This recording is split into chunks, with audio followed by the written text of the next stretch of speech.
Chapter 561. The next day, Mu Chichi saw that Feng Shanshan had changed her clothes. She said, "I remember that you were wearing the same clothes the day before and yesterday. That's not your habit. I didn't go to the forensics lab last night and I didn't ask you. You didn't go back the night before, right? What does it have to do with you?" Feng Shanshan rolled her eyes at Mu Chichi. "I really thought that you were not interested in Officer Tang. But I guess you were together the night before yesterday, right?" Feng Shanshan was shocked when she heard that. "How did you know?" "There's a smell on Officer Tang's body. It's a kind of wood fragrance. I can smell it when I get close to him. You have the same smell on you too. I just didn't expose you at that time. So, either you went to his house or you were very close to him. Don't think too much." "I just stayed over the night before yesterday," Feng Shanshan said angrily. "Who asked me to have nowhere to go? If I had a choice, would rather go to the professor's house or your house than his house. You've already gone there. Why are you telling me this now?" Mu Chichi couldn't help but laugh. "I'm not a gossipy person. Actually, Officer Tang is really a good person. And I think I'm not the only one who knows. Anyone with a nose knows, including the professor. You're still talking about it." Although Feng Shanshan stayed in Tang Yan's house for a night, she really curled up on the sofa for the whole night. As for Tang Yan, he stayed in his study obediently and never came out. The two of them spent the night peacefully. The next morning, Tang Yan left her money for a taxi. He did not even let her see him. This man was at most not a bad person. But he was definitely not a good man. "How's the case going?" "There's no new evidence, and we haven't confirmed the identity of the mysterious man. But there's news about your second sister-in-law's case. After the paparazzi recruited the man, the police arrested the man yesterday and interrogated him. They found out that his assets were all illegal income. The man couldn't stand the interrogation and finally confessed. The police should bring the lady of the Hu family here for questioning soon." Mu Chichi thought that when this matter was over, she would really have to thank the captain properly. Mrs. Hu had been on tenterhooks at home for the past 2 days, because she didn't know whether she could take care of herself. In fact, if she hadn't been so obvious, Mu Chichi wouldn't have noticed her at the entrance of the police station, and Mu Chichi wouldn't have called Xing Bowen to remind him. She only had herself to blame for everything. The police successfully got the evidence from the man that Mrs. Hu paid the murderer at that time, as well as the recording that the man handed over. Now that the authenticated material evidence was present, the police immediately ordered to go to the Hu family to arrest the murderer. However, when the police came to the door, Papa Hu was very surprised. "What are you doing?" "CEO Hu, the police are investigating a case and need to bring your wife back to assist in the investigation. It's about 2 years ago, she paid a hitman to kill your daughter." Mrs. Hu was shocked when she heard that. She didn't expect that the case would be found out so soon. "Old Hu, I don't have it. Help me, I don't have it." "You'll know when you go to the police station. Take her away." Since there was an arrest warrant, the evidence was conclusive. Mrs. Hu was immediately taken to the police station. At the same time, Papa Hu called Hu Ran. "Xiao Ran, the police are here to arrest someone." "Really?" Hu Ran was so happy that she almost cried out. "Then, Dad, wait for me. I'll go to the police station now. Come. I'll wait for you at the door." At this time, Mu Chichi and Feng Shanshan were not at the police station. After Mrs. Hu was arrested, she was directly locked in the interrogation room for interrogation. At first, she refused to admit that she paid the hitman to kill Hu Ran. But when the police took out the recording of the hitman's phone call, the line of defense in her heart completely collapsed. Papa Hu and Feng Shanshan waited at the door until the interrogation was over. Then, the captain of the criminal investigation team walked to the father and daughter and said to them, "Miss Hu, I heard from Mu Chichi that you really want to find evidence to accuse your stepmother of being the hitman. Actually, you could have called the police earlier. Hu Ran's eyes turned red when she heard that. After I got into the car accident, that woman even asked someone to find a chance to attack me in the ward. I just pretended to be stupid and escaped.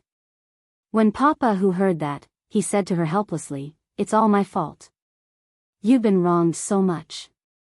Dad, she's really very cunning. No matter how cunning she is, she's still caught, isn't she? Don't worry. The law will give you an explanation. But now, the suspect wants to see you. Do you want to see him?" Papa Hu nodded without hesitation. "Of course I want to see him." Then, the police arranged for Papa Hu and his daughter to enter the interrogation room. "Old Hu, help me. I don't want to go to jail." "I really don't want to." Papa Hu sat on the chair and was silent for a few seconds. Then, he said to the vicious woman, "The thing I regret the most is meeting you. I know that you're not very friendly to Xiao Ran, but as long as you don't hurt her, I can tolerate you. But I didn't expect you to do so many evil things behind my back. Old Hu, because you said that as long as you have a daughter, we don't want other children. This was the condition for you to enter the Hu family. Because I have to be fair to my daughter. I've already broken my oath as a father and let you into the family. But I didn't expect you to be so greedy." The woman opposite him cried so hard that her makeup was ruined. She looked very miserable. "Old Hu, I won't dare to do it again. Save me, please. Why don't you beg Xiao Ran instead of me?" Hu Ran didn't say anything until she met her stepmother's urgent gaze. "You know very well that I can't save you, and I can't spend money to hire a lawyer for someone like you. You should go to jail and experience what it means to live a life worse than death." "Xiao Ran. I was wrong. I was really wrong. Don't be so ruthless to me. You know you're wrong now because you've been arrested. The evidence is conclusive," Hu Ran said to her. Hu Ran said to her, "I really have to rejoice, because from now on, I'm finally free. Let me ask you, did you collude with Gu Xiling? Did you tell her that I'm allergic to honey?" The guilty woman was afraid of any interrogation at this moment. However, any flicker in her eyes was a tacit agreement to Papa Hu and his daughter. "I only hope that the court can give me a heavy sentence. For this, I can do anything. Old Hu, you can't do this to me. It's true. I'm pregnant with your child."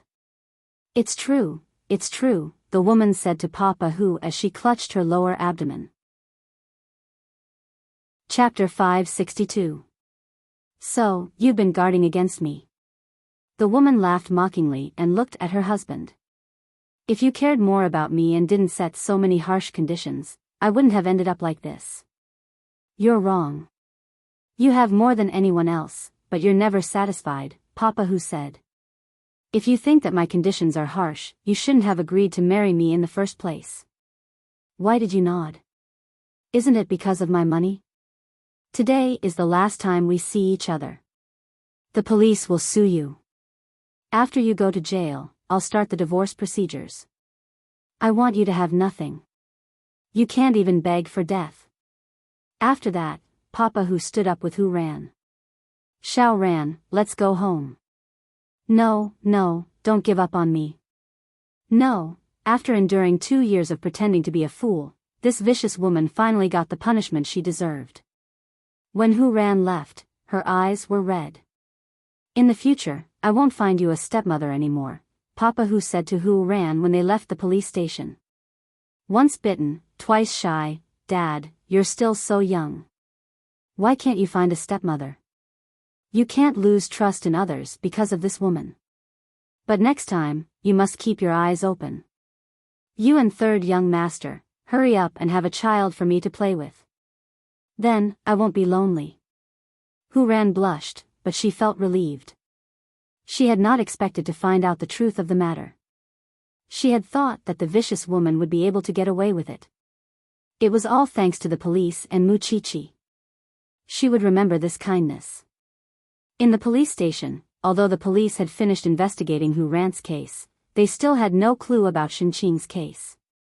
The mysterious man made the police look for a long time. In the end, the captain decided to give it a try and handed the photo to Hu Ran's stepmother. Do you know the man in the photo? Since this woman was an old fox in the entertainment industry, she might be able to reveal something that the police did not know. If I can tell you who this man is, will you reduce my sentence? It depends on your performance. You have no choice now. The woman looked at the photo for a long time and thought for a long time. Finally, she said to the police, if I'm not wrong, this person should be the CEO of Huayu Entertainment, Xia Yingsheng. How many tens of percent do you have? 70. The woman replied, although he disguised himself very well, he has a very serious O-shaped leg. That shouldn't be wrong, but Xia Yingsheng has an older brother. The two brothers look very similar. You've finally done something good. After that, the police immediately started an investigation on Xia Yingsheng, including what the forensic doctor had mentioned earlier. They wanted to see if he knew any martial arts or boxing. In the afternoon, when Hu Ran returned to the hospital, she told Grandpa Sheng about what had happened. But as she spoke, her eyes fell on Gu Xiling from time to time. Thanks to Chi-Chi's help, I got justice for the car accident 2 years ago.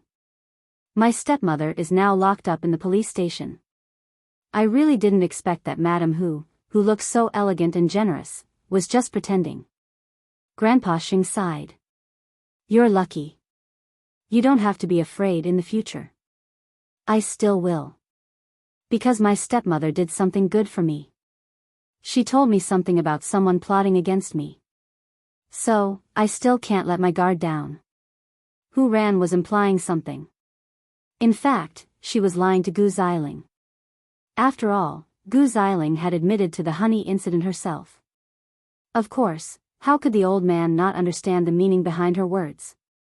When she first came to the Sheng family, she was sent to the hospital with broken glass.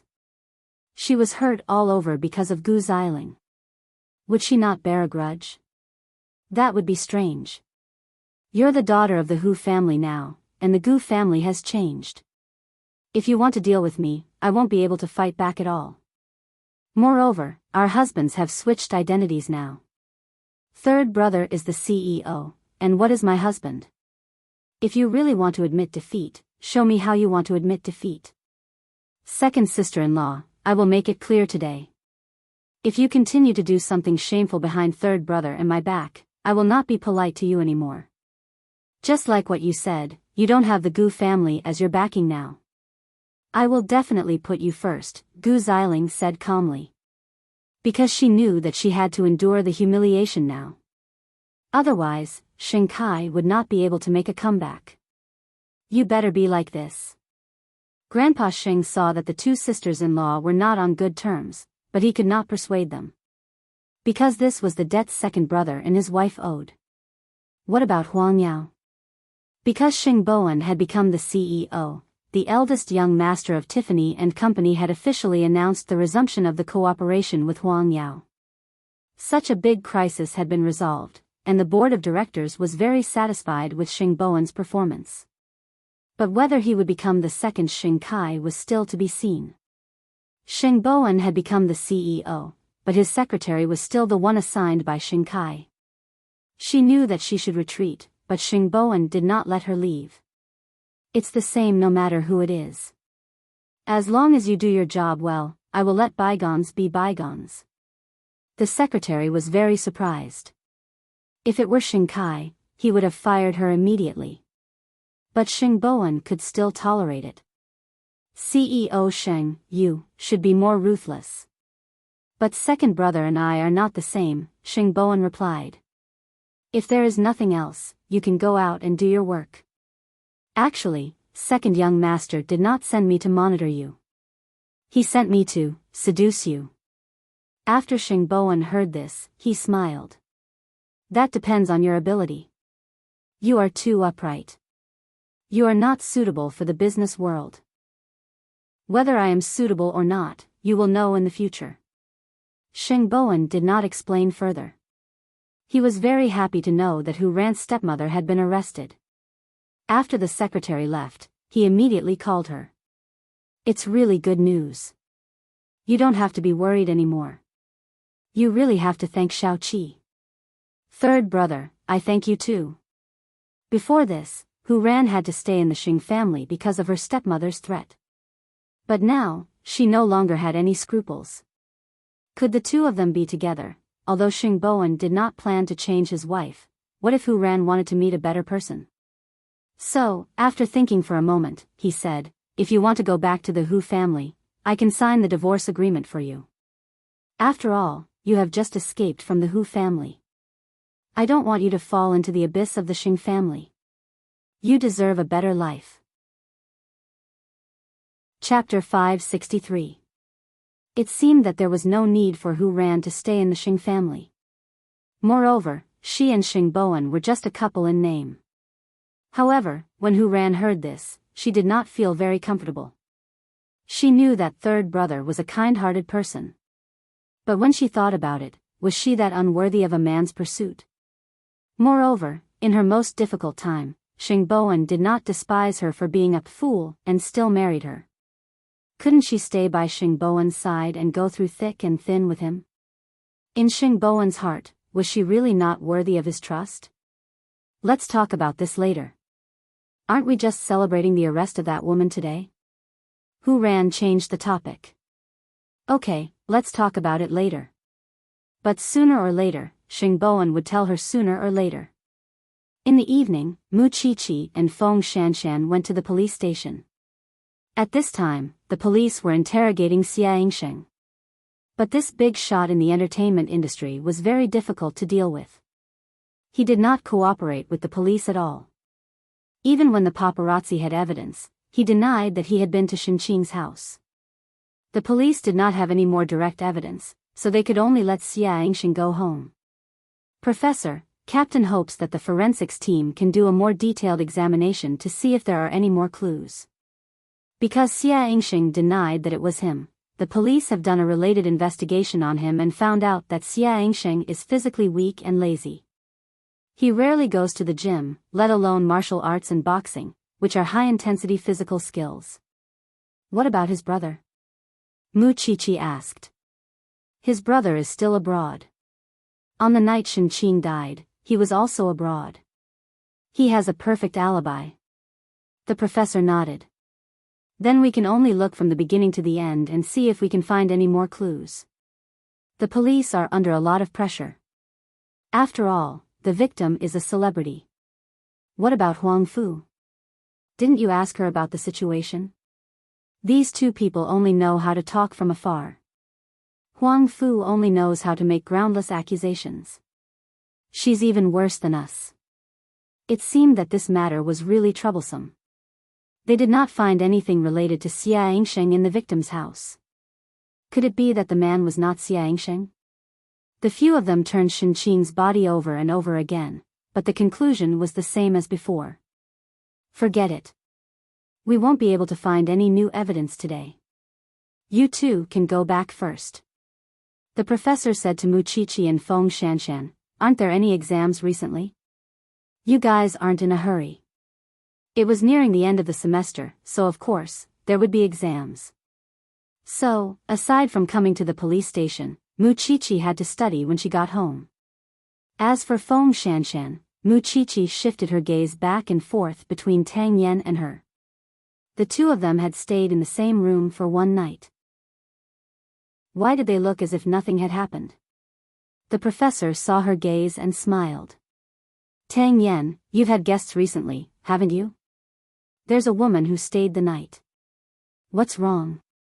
Tang Yan said. You're really expressionless. In any case, he didn't plan to have a long-term relationship, so why did he have to change his expression? Moreover, he had only done a good deed. Where was Feng Shanshan? He pretended not to know anything about it, as if he was listening to someone else's story. No matter how immature her friend was, she wouldn't bring her boyfriend home every day, would she? Unfortunately, she was wrong. Her roommate not only brought her boyfriend home today, but also let Feng Shanshan hear something she shouldn't have heard. I don't want to move to your place. Feng Shanshan still has the money she got from the Xing family.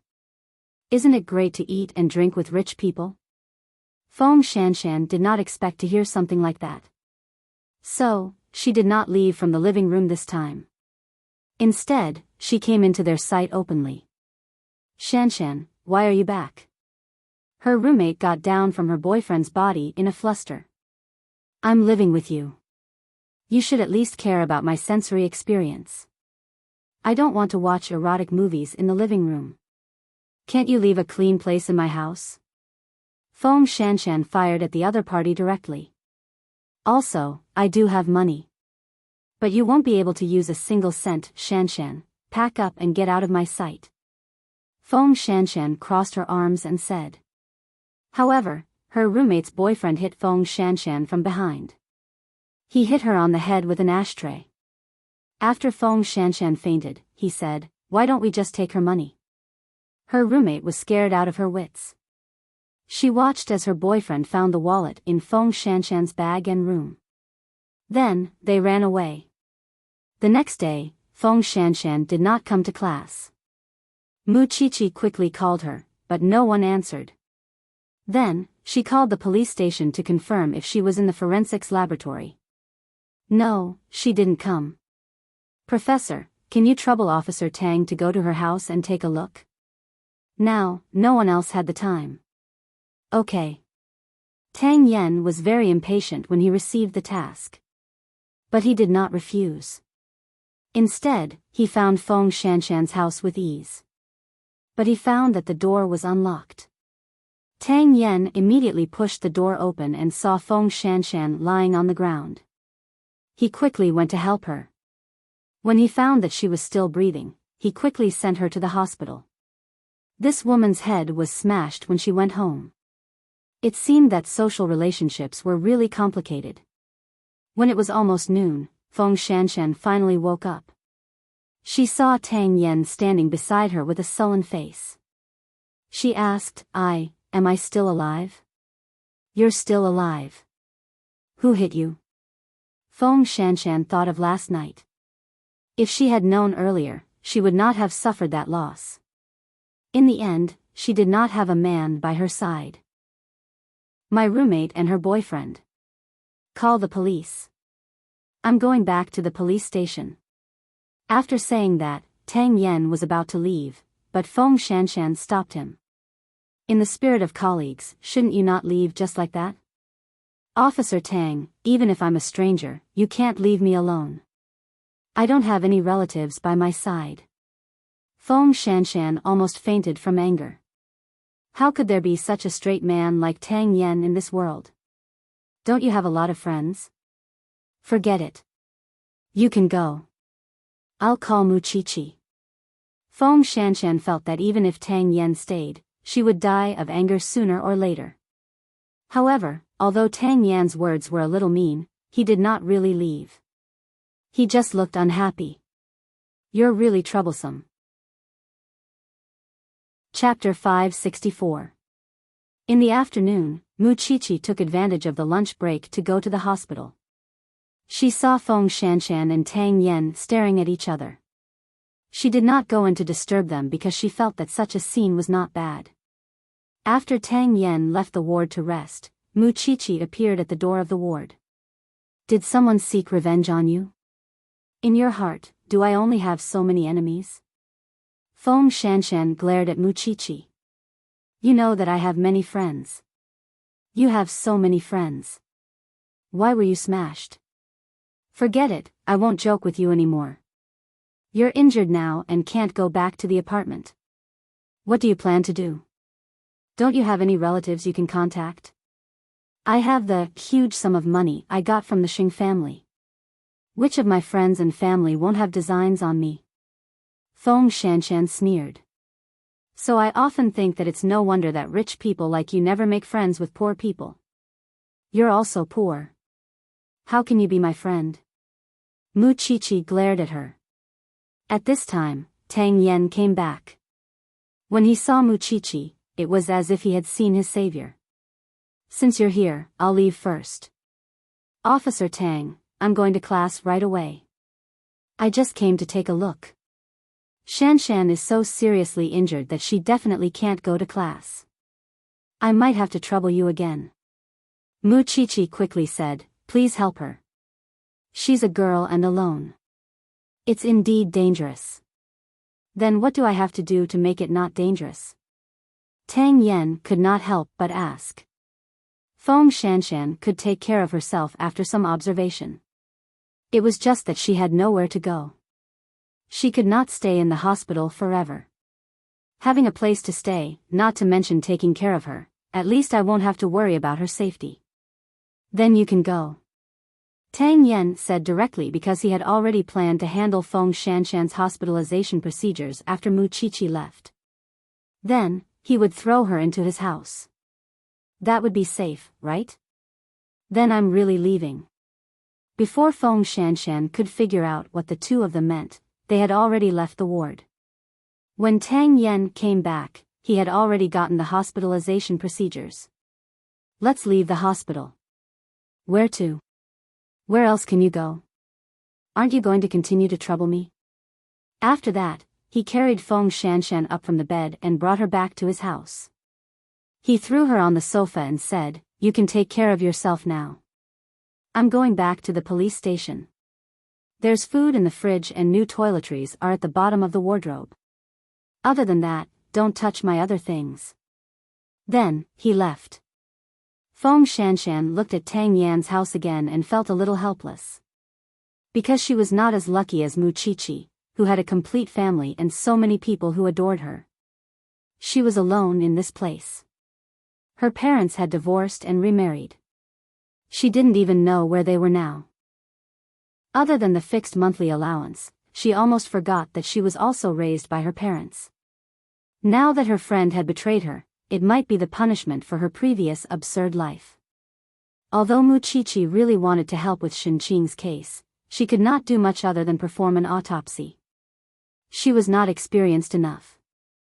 So, instead of going to the police station to have a headache, she might as well stay at home and do some revision. Now that Feng Shanshan was injured, she had to take more notes. When Xing Xiao returned home, he was surprised to see Mu Chichi earlier than him. The case has been solved. Mu Chichi shook her head. The clues are gone now. The people in the police station are worried. I can't help, so I came back to look at more cases. I could solve the complicated ones before, but now I can't solve the simple ones. Why are there two notes? Xing Xiao took off his coat and sat on the sofa. When he saw the two identical notes, he frowned. Feng Shanshan was beaten up. She's in the hospital now, Mu Chichi answered naturally. I can't just watch and do nothing, can I? There's an annual cocktail party tomorrow night. Do you want to go together? Mu Chichi put down her pen and looked at her man. Of course. I can only be your female companion. Besides, there's no point for me to go to the police station now. It's almost the new year. There will be more social events this year. Just bear with it. What do you mean bear with it? I don't need to bear with it. I'm very happy, okay? Didn't Secretary he say that he would introduce sister-in-law to us? Mu Chichi did not show any impatience or dislike at all. These social events have nothing to do with your profession. I thought, I don't need you to be careful. I don't dislike it either. Whether it's a forensic doctor or a wife, I'm very happy. Mu Chichi reached out and hooked her arms around Xing Xiao's neck. Believe me. I can take good care of everything. Although I know that my husband will be with me for a lifetime, I can't be too presumptuous, can I?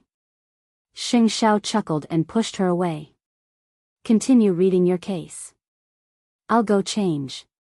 Actually, it's quite boring to read these cases. Why don't I help you change? Mu Chichi blinked.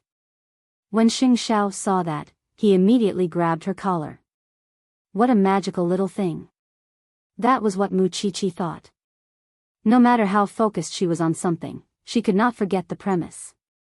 Who gave her such a relaxed environment to do what she wanted to do? Xiao Xiao had taken the responsibility of taking care of the Shen family from her shoulders. If she was still stingy with her efforts, wouldn't she be hurting the person she loved the most? However, although the two of them said that they were going to change their clothes, in fact, they had to exercise in the cloakroom. Young people had good stamina. They could fire at any time and anywhere. As for the police station, they were sorting through the case again. After 2 or 3 days, the public was talking about it. However, the police could not find any clues about one suspect. It was really amazing. Late at night, Tang Yen returned home and saw Feng Shanshan sitting in the living room watching TV. He asked her, "Have you eaten?" "Yes. I saw that you have noodles in the kitchen, so I made a bowl for you. You can eat it if you're interested. If not, just treat it as my supper." After hearing that, Tang Yen walked to the kitchen and saw the steaming noodles on the table. He tried taking a bite. He did not expect it to taste good. "I didn't expect you to know how to cook. I've lived alone since I was young. What can't I learn?" "I don't know how to cook," Tang Yen said naturally. "I don't like it. Give it a thumbs up. I'll pay your rent." Feng Shanshan lay on the sofa and said, "How's the case?" "There's still no progress," Tang Yen replied. "You're injured, so there's no need to ask so much. I'll sleep in the study. You can help yourself." Chapter 565. Late at night, at the hospital. The old man still had to stay in the hospital for a few more days, but Xing Bowen and Hu Ran were keeping watch at the hospital tonight. After Xing Bowen proposed a divorce, Hu Ran did not mention it again, but the two of them could not help but feel awkward. Hu Ran was afraid that Xing Bowen would get along with Grandpa Sheng because the two of them had become much closer recently. Hu Ran was afraid that Xing Bowen would accidentally tell others about their decision. If that happened, it would be irreversible. "You should go back and rest. I'll keep watch here. Aren't you tired of working during the day and keeping watch at night?" Xing Bowen looked at Hu Ran and shook his head. "I'm afraid that you'll be in danger if you stay here alone. Eighth Brother's men are here." "What are you afraid of?" Hu Ran pushed him. "Go back. We don't need you here." Xing Bowen was helpless. Because he had a regular meeting tomorrow morning, he surrendered. "I won't stay here. I'll go to the hotel opposite the hospital. That way, if you need me, I can come to you as soon as possible. Is that okay?" Hu Ran blushed, but she nodded. "Then why aren't you going?" Grandpa Sheng saw the awkwardness between the two of them. He guessed that the young couple had not gotten into the mood yet. Xing Bowen was in charge of the Xing family now, so Xing Kai had a lot of time to drink and get drunk. Gu Xiling was angry and wronged when she saw this. "Are you planning to give up on Huang Yao completely? Look at yourself in the mirror. You don't have any fighting spirit at all. You don't look like a man." Xing Kai sat up from the bed drunkenly and pointed at Gu Xiling. "You, don't scold me all day. I have my pride too. A man's dignity is earned by himself, not given by others. Xing Kai, Grandpa is urging us to have a child as soon as possible. What do you think we should do?" Gu Xiling planned to make everything clear at this moment. "Then let's have a baby," Xing Kai answered unnaturally. "Why are you still pretending? There's something wrong with your body. How can I have a baby?" Gu Xiling crossed her arms and sat on the edge of the bed. Xing Kai frowned and grabbed Gu Xiling's clothes. "When did you peek at the documents I locked in the cabinet?" "Do I need to peek?" "For half a year, we never used contraception. I even deliberately nourished my body, but I couldn't get pregnant. So I went to the hospital for a checkup. The doctor said that everything is normal. Since I'm normal, do I still need to say who the problem is?" Gu Xiling said angrily. "My body is fine. You're still trying to be brave. If you don't cooperate with me and go to the hospital for a test tube, then you'll never have a child. When third brother's child is born, you'll only lose more opportunities." Gu Xiling patiently explained the stakes to him. "Think about it yourself." Xing Kai had always felt humiliated in front of Gu Xiling. This was because men were most afraid of having problems in that area. They would be criticized by others and even their own women would look down on them. I can't accept it, especially if word of this gets out. I'd rather die. Xingkai suddenly woke up and sat on the bed. He looked very dispirited. I don't know how things turned out like this. If you're not willing to be a deputy CEO and you don't accept the fact that you're infertile, then don't even think about making a comeback in this life. Have you ever thought that Xing Xiao had to endure more than half a year of ridicule from others? With his character, he's flexible. Can't you do the same? If you're sure that you want to live like this, then I, Gu Xiling, am completely blind. Xing Kai was in great pain and it was difficult for him to accept that he had suddenly fallen from the clouds and was exposed as infertile. Give me some time. I need time. Just tonight. If you continue to be so dispirited, then we'll be forced into a corner in the end. Having said that, Gu Xiling turned around and went to the study. She planned to leave the entire space to Xing Kai. If he still couldn't understand, then Gu Xiling felt that there was no reason for her to persist. The second half of the night in Jianchuan was spent in a storm. Hu Ran did not like this kind of weather. Because she did not know if Xing Bowen's embrace was still her harbor. Feng Shanshan, who was also betrayed by her friends and homeless, was also woken up by the thunder. She sat up in the dark and took deep breaths. Then, she turned on the lights in the living room. Unexpectedly, Tang Yen was alarmed. Scared? When Feng Shanshan saw him coming out of the study, she shook her head unnaturally. No. It's just that the thunder is too loud. I can't sleep. Just admit it if you're scared. There's nothing shameful about it. Tang Yen went to the kitchen and poured a glass of water. He also warmed a glass of milk for Feng Shanshan. How long have you been alone? When I was very young, Feng Shanshan replied.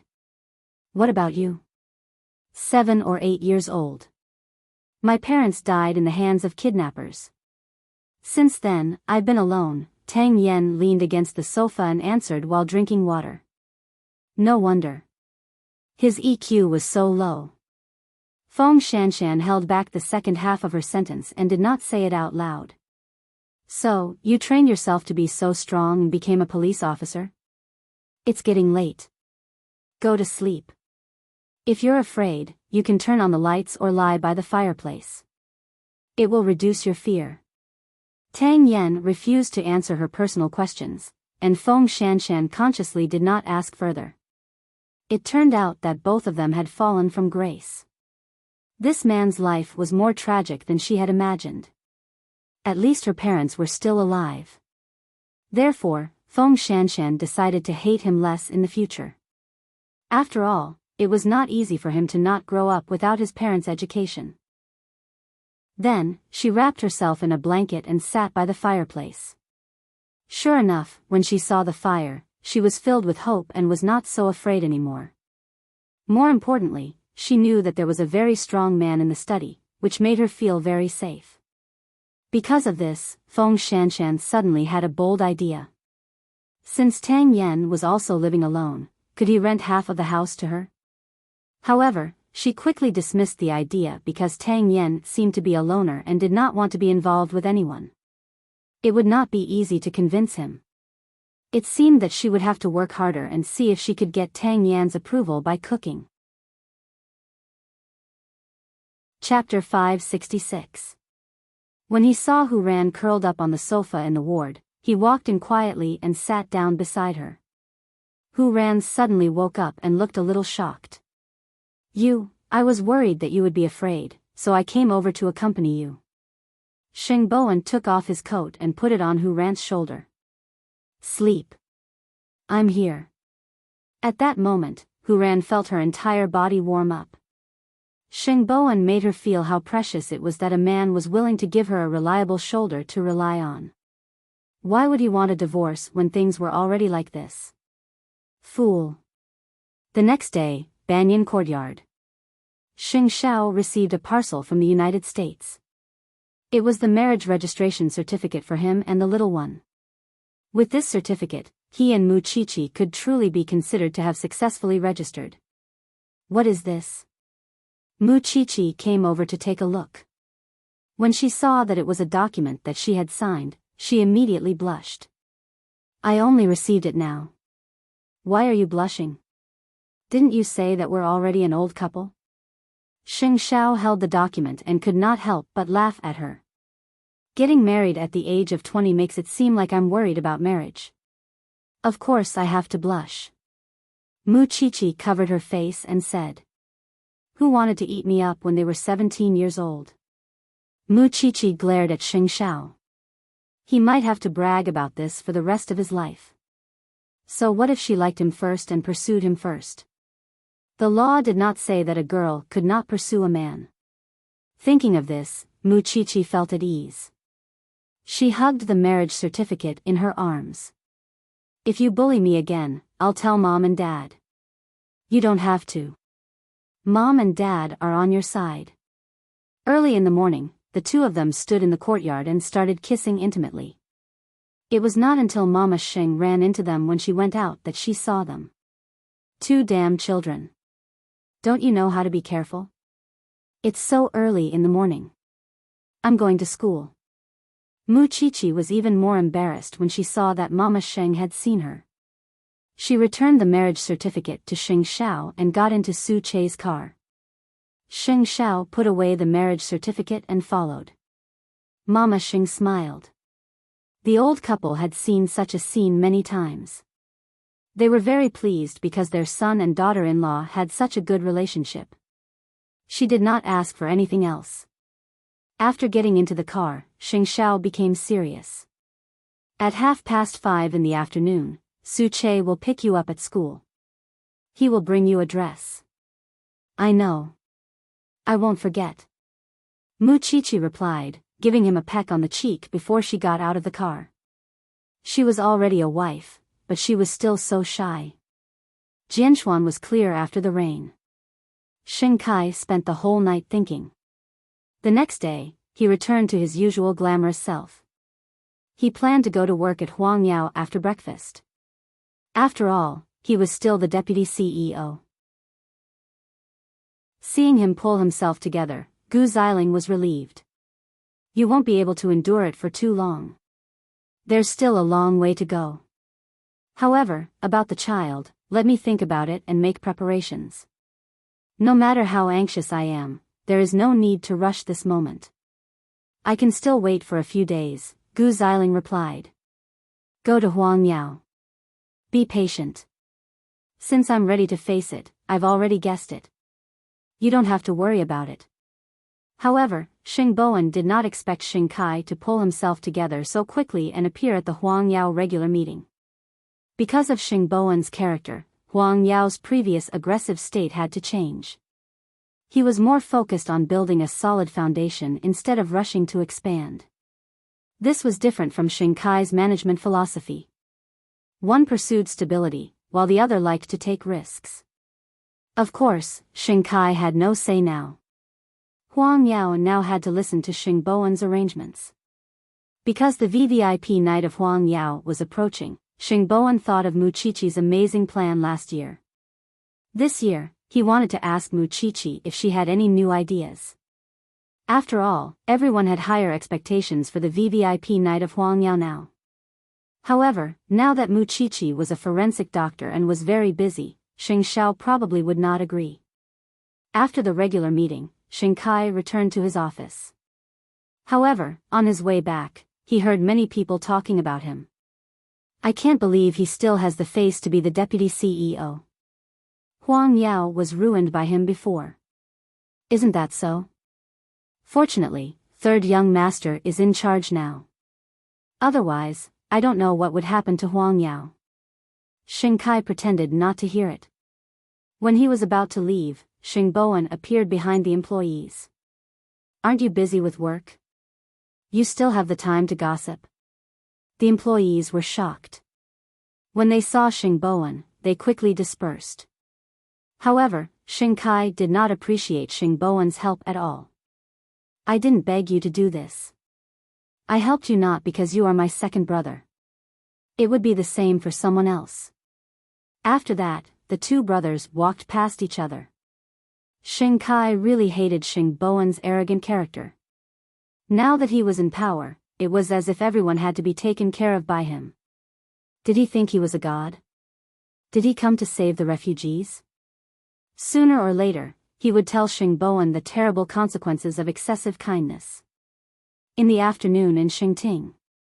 Because Feng Shanshan was not in school, Mu Qiqi suddenly felt a little lonely.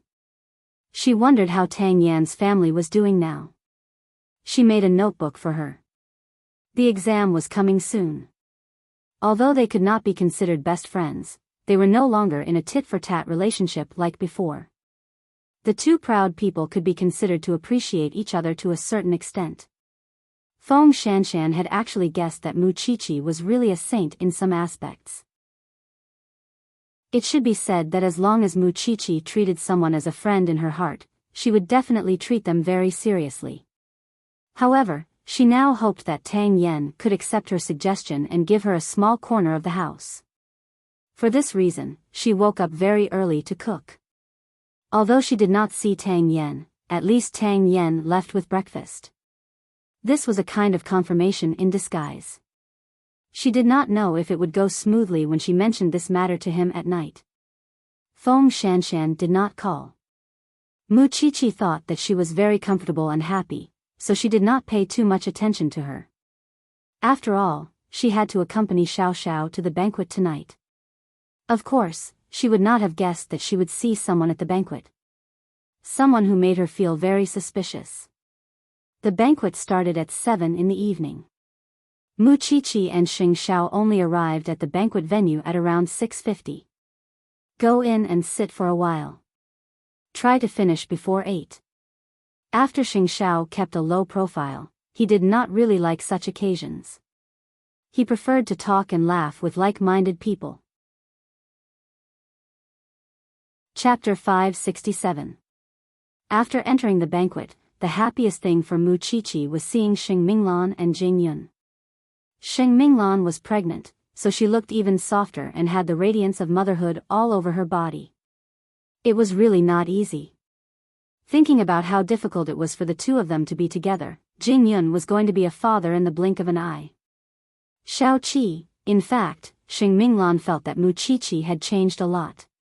She had seen this girl on TV most of the time except when Jing Yun went to Zhongting to negotiate. She seemed to be able to surprise people every time. Why are you so far away from me? I stay with corpses all day. I'm really afraid that I'll affect you, Mu Qiqi said to Xing Minglan. Isn't there a similar saying? It's better for a pregnant woman to stay close to a blessed man. Are you not lucky? Xing Minglan glared at her. Not only are you lucky, but you are also full of righteousness. Seeing that their woman had a companion, the two men looked at each other and walked among the guests. Knowing that Xing Minglan was pregnant, Xing Xiao was not in a hurry. He held a glass of champagne and clinked glasses with Jing Yun. I didn't expect you to be ahead of me in becoming a father. You have to work hard, CEO Sheng.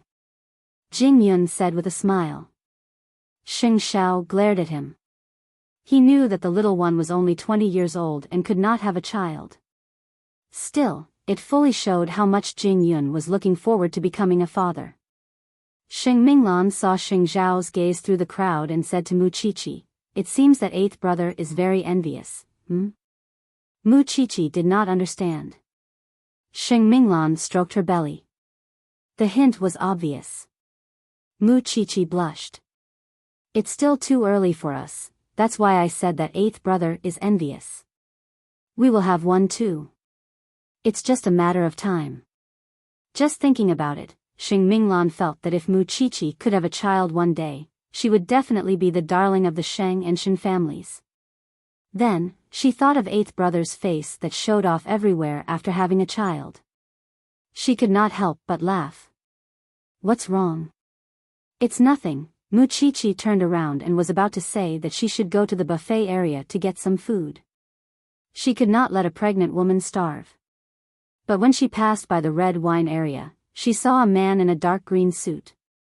He had a very typical O-shaped leg, and his figure was very similar to the man who went to Xinqing's house in the photo taken by the paparazzi. Xing Minglan noticed her expression and asked, "What's wrong?" "That man just now," Mu Qiqi beckoned to Xing Xiao, who was nearby. Soon, her man came to her. "What? Xiao Xiao, do you know that man?" Mu Qiqi asked, pointing at the man in the red wine section. "The person in charge of Huayu, Xia Lin." "He's Xia Yingxing's brother," said Xing Xiao. "Why? Is it related to your case?" The police had interrogated Xia Yingxing, but they didn't get anything out of him. Moreover, his brother was overseas at that time, so they didn't pay much attention to Xia Lin. However, when Mu Qiqi saw him today, she had a strong feeling that this man was not an outsider to Xinqing's matter. Of course, it was impossible to rely on intuition to investigate a case. "Then, do you have any contact with that Xia Lin?" "I can only say that I know him." Then, Xing Xiao pinched Mu Qiqi's nose. "Even if you have doubts in your heart, you can't show it on your face. Do you want others to see it and be on guard against you?" Mu Qiqi was stunned for a moment. Then, she quickly replied, "I know. I'll be careful next time. He won't run away. We can just investigate after the case is over." "Xiao Xiao, do you know anything else?" Mu Qiqi looked at the teasing smile on the man's face. She was a little expectant.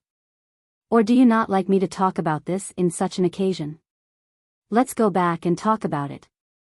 "That depends on what you want to know." Then, Xing Xiao pointed at his cheek. It was obvious that he was hinting at something. Mu Qiqi leaned forward and kissed him. Only then did she ask with a clear conscience, "I want to know if he knows martial arts, or, I don't know anything else. I only know that he is good at golf and baseball. I've met him a few times." "Baseball," Mu Qiqi suddenly thought of Xinqing's injury. "Are you here to attend a party or to investigate a case?" Xing Minglan couldn't help asking her. "You're already so serious now. What will happen in the future?" After listening to Xing Minglan's words, Mu Qiqi put away all her questions and returned to her normal self. "It's just a coincidence." While they were talking, Xia Lin came to Xing Xiao and said, "It's been a while." "It's been a while. I'm here to ask if your wife has any complaints about you. Because I think the way she looks at me is a little strange." Xia Lin was very direct. He looked at Mu Qiqi with a complicated gaze. Mu Qiqi coughed softly and answered, "I'm just surprised that you and your brother look so alike. Little girls are always curious about the world. I'm often confused by her unconventional thoughts." "You don't have to worry about it, CEO Xia." Xing Xiao quickly shielded her. "All right. Let's play golf together when we have time." Xia Lin did not ask further. But this man was very observant. After that, he turned around and left. Xing Xiao turned around and looked at Mu Qiqi. "I think you won't live past the second day if you become a criminal police officer. Luckily, you're just a forensic doctor. I thought you could handle things on your own. Is this how you act in front of me?" "I still have this bit of self-awareness," Mu Qiqi said impatiently. "Don't worry. Before Xinqing's case is solved, I won't go anywhere alone. I'm a coward. I'm a coward because I have to worry about my lover." Xing Zhao's face was not as black as before when he heard what the little one said. However, Xia Lin must have sensed something. After all, Mu Qiqi had appeared on TV before. In order not to leave her doubts to the next day, Mu Qiqi called the professor after the party ended. Xia Yingxing's brother, Xia Lin, also has O-shaped legs. He also plays baseball and golf. The people from the police station are investigating this person's social relations, said the professor. Because Tang Yan found a detail in the paparazzi's photo. There is a scar on this person's neck. Xia Yingxing doesn't have that scar. How cunning. He deliberately covered it up from every angle. Tang Yen used a magnifying glass to look at it for a long time before he found that. Chapter 568. It doesn't matter. It's not our job anyway. The professor laughed. Not bad, Xiao Qiqi. You actually saw the murderer at a cocktail party? It's just a coincidence. Mu Qiqi stole a glance at Xing Zhao's expression. Not daring to continue chatting with the professor, she hung up. This isn't the way home, is it? Where are we going now? The hospital. Although it was two simple words, Mu Qiqi understood that Xing Zhao wanted to see Grandpa Sheng. But when they arrived at the hospital, Xing Zhao went straight to the office of Grandpa Sheng's doctor. Chief Sheng, I'm sorry to trouble you to come here. With the help of the specialists you've invited, we've found out the real reason Grandpa Sheng fainted twice recently. It's because of this tumor hidden in his brain. Xing Zhao watched as the doctor handed him the CT scan. But Xing Zhao did not take it. He did not think that he could understand it. Is it diagnosed? The doctor nodded. Moreover, there's a possibility of metastasis. There's a 70% chance that it's malignant. What's the treatment plan? We're worried that he might not be able to handle such a major surgery at his age. The location of the tumor is really not optimistic. However, at the latest tomorrow, after I've consulted with the specialist, I'll tell you a few feasible plans. When that time comes, it'll be up to your family to decide. There was no obvious change in Xing Zhao's expression, but Mu Qiqi knew that while her man appeared to be ruthless and unforgiving with his words, he was the most sentimental of people. With Grandpa Xing sick, the other brothers of the Xing family were either thinking about Huang Yao or the inheritance. But Xing Zhao had found a specialist. Of the two who were once at odds with each other, Xing Zhao was the first to know about Grandpa Xing's illness. Mu Qiqi very naturally held Xing Zhao's hand as if to comfort him. Xing Zhao knew what she was thinking, and so put Mu Qiqi's hand into his pocket. So, he did not come to the hospital to see Grandpa Sheng, but to hear the diagnosis from the doctor. Come up with a treatment plan as soon as possible. I want him alive. When Xing Zhao said those words, Mu Qiqi could clearly feel the seriousness in his words. The doctor looked at Xing Zhao's expression and finally nodded. We will do our best. After that, Xing Zhao brought Mu Qiqi home. However, Mu Qiqi was not as talkative as usual, which Xing Zhao was not used to. What's wrong today? Today, I seem to have gotten to know my husband again. Mu Qiqi could not help leaning into his arms.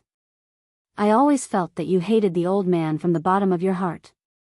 For me, you stood against him and left the Xing family so resolutely. I always thought that you no longer have a grandfather in your heart. But I knew that you lost your temper 2 days ago, and seeing you here today, I know that you actually care about your family very much. If you didn't care about your family, you wouldn't have been attracted to the Xing family in the past. You wouldn't have complained either. Xiao Xiao, it's not embarrassing to say it out loud. In front of outsiders, you act like a high and mighty god, but in my heart, you also need 7 emotions and 6 desires. You need love and companionship. Do you regret being with me after seeing me like this? Xing Zhao caressed Mu Qiqi's hair again and again. Why should I regret it? I love you even more because I know that my man has a big heart. Although Xing Zhao and the old man were incompatible on the surface, Mu Qiqi could understand the softness in his heart. Xing Zhao hugged the little one tightly. He did not dote on her for nothing. Although the old man was hateful and he didn't want to forgive him, since he knew about this, he wouldn't sit back and do nothing. Otherwise, wouldn't he feel guilty? Feeling bored staying in the hospital, the old man asked who ran when he could be discharged.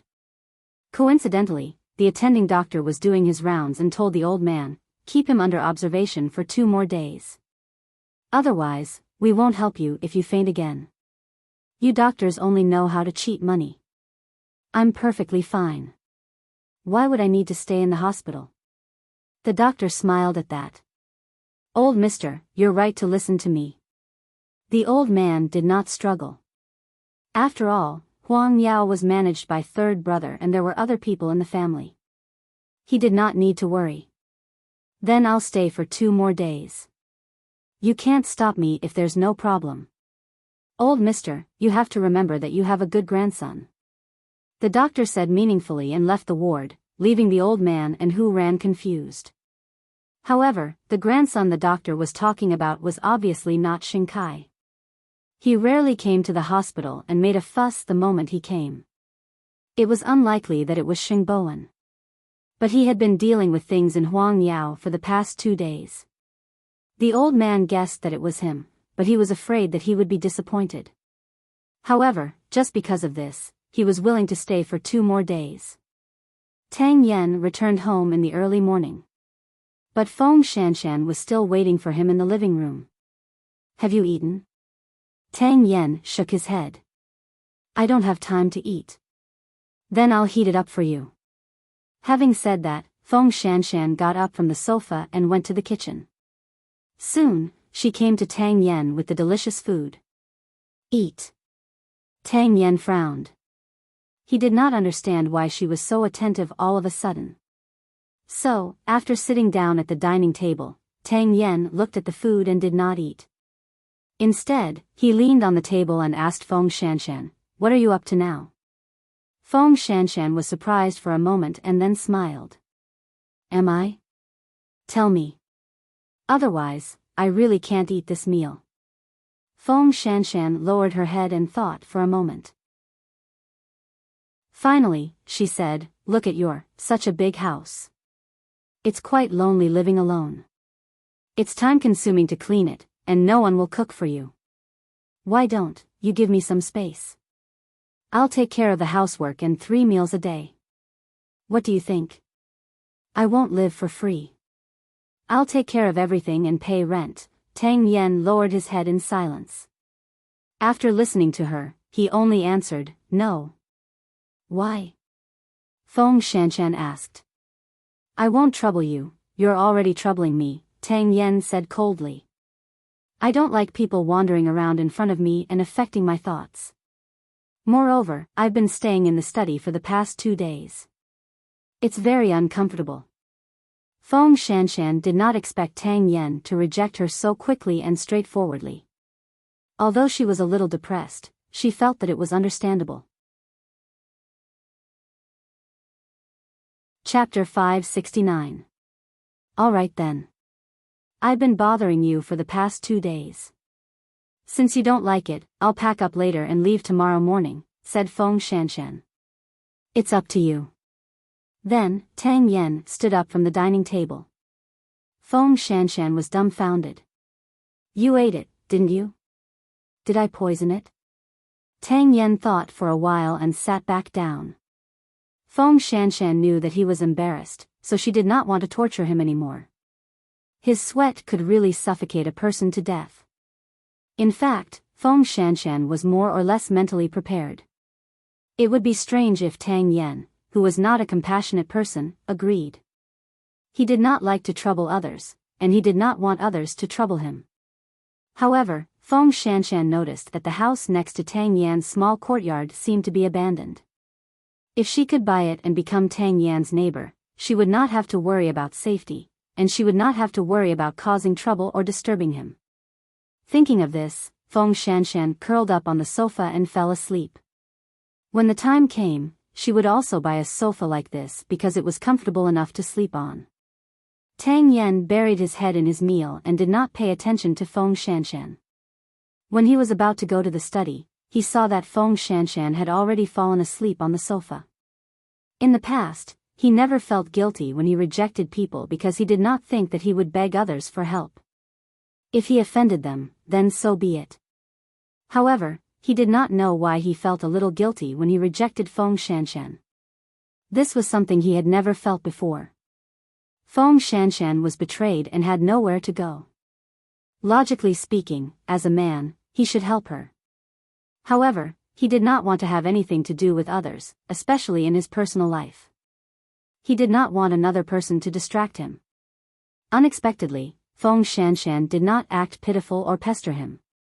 The next day, she really packed up and left his house. When Tang Yen went out, he suddenly felt worried because he actually thought about where else could Feng Shanshan go.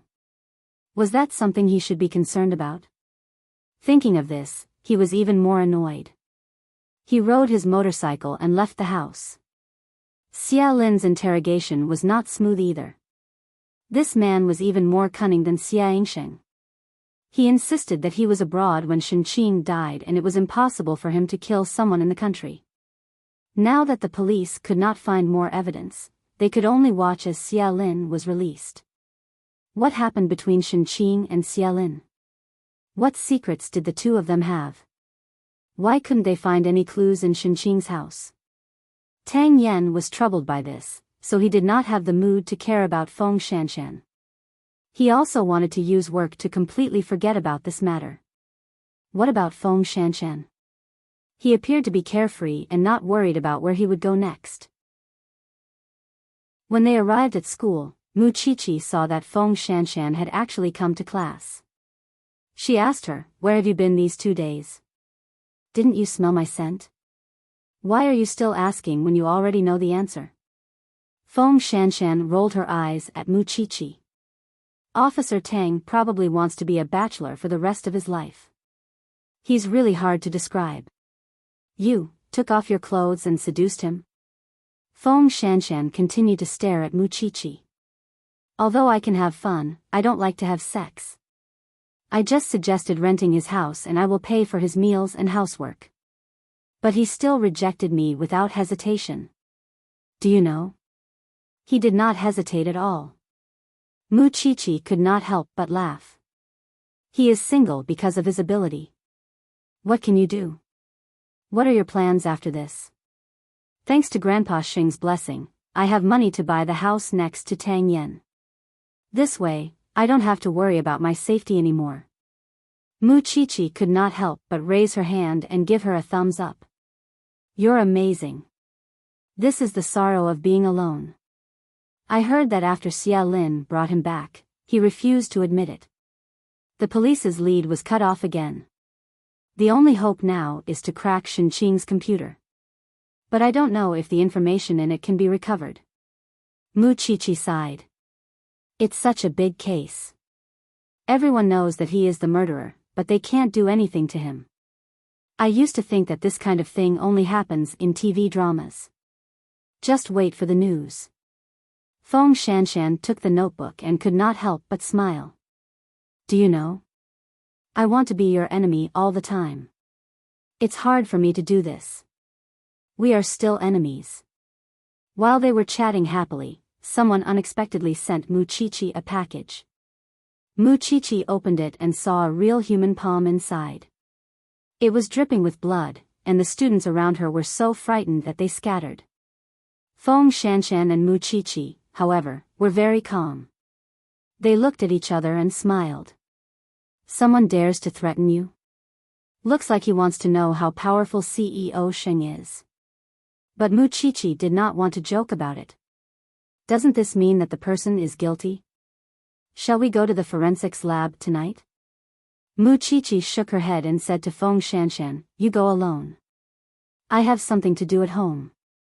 She did not forget that she would go to the hospital with Xing Xiao tonight to listen to the results of the consultation. Although the old man had humiliated her, he was sick now. He would not be able to live for long. What was there to hold a grudge? In fact, when the doctor asked him to stay in the hospital, Grandpa Xing had more or less guessed that the reason for his fainting was not simple. So, when Hu Ran and Gu Xiling were not around, Grandpa Xing went to the doctor's office alone. "Doctor, there is no one else now. Tell me the truth. I don't have much time left, do I?" The doctor looked at Grandpa Xing's eyes and knew that he was an understanding man. He said directly, "Yes, it's a tricky disease. But it's not completely hopeless. I understand now. Let's leave it to fate." This old man has never been afraid of anything in his life. "Old sir, you should be more optimistic. I'm having a consultation with the specialist today because your grandson asked me to come up with a treatment plan. If you don't come, I'm already on my way to see him." "Which grandson of mine?" Look, other than the one who doesn't get along with you, who else? Eighth young master, Xing Xiao. Grandpa Sheng was silent for a while.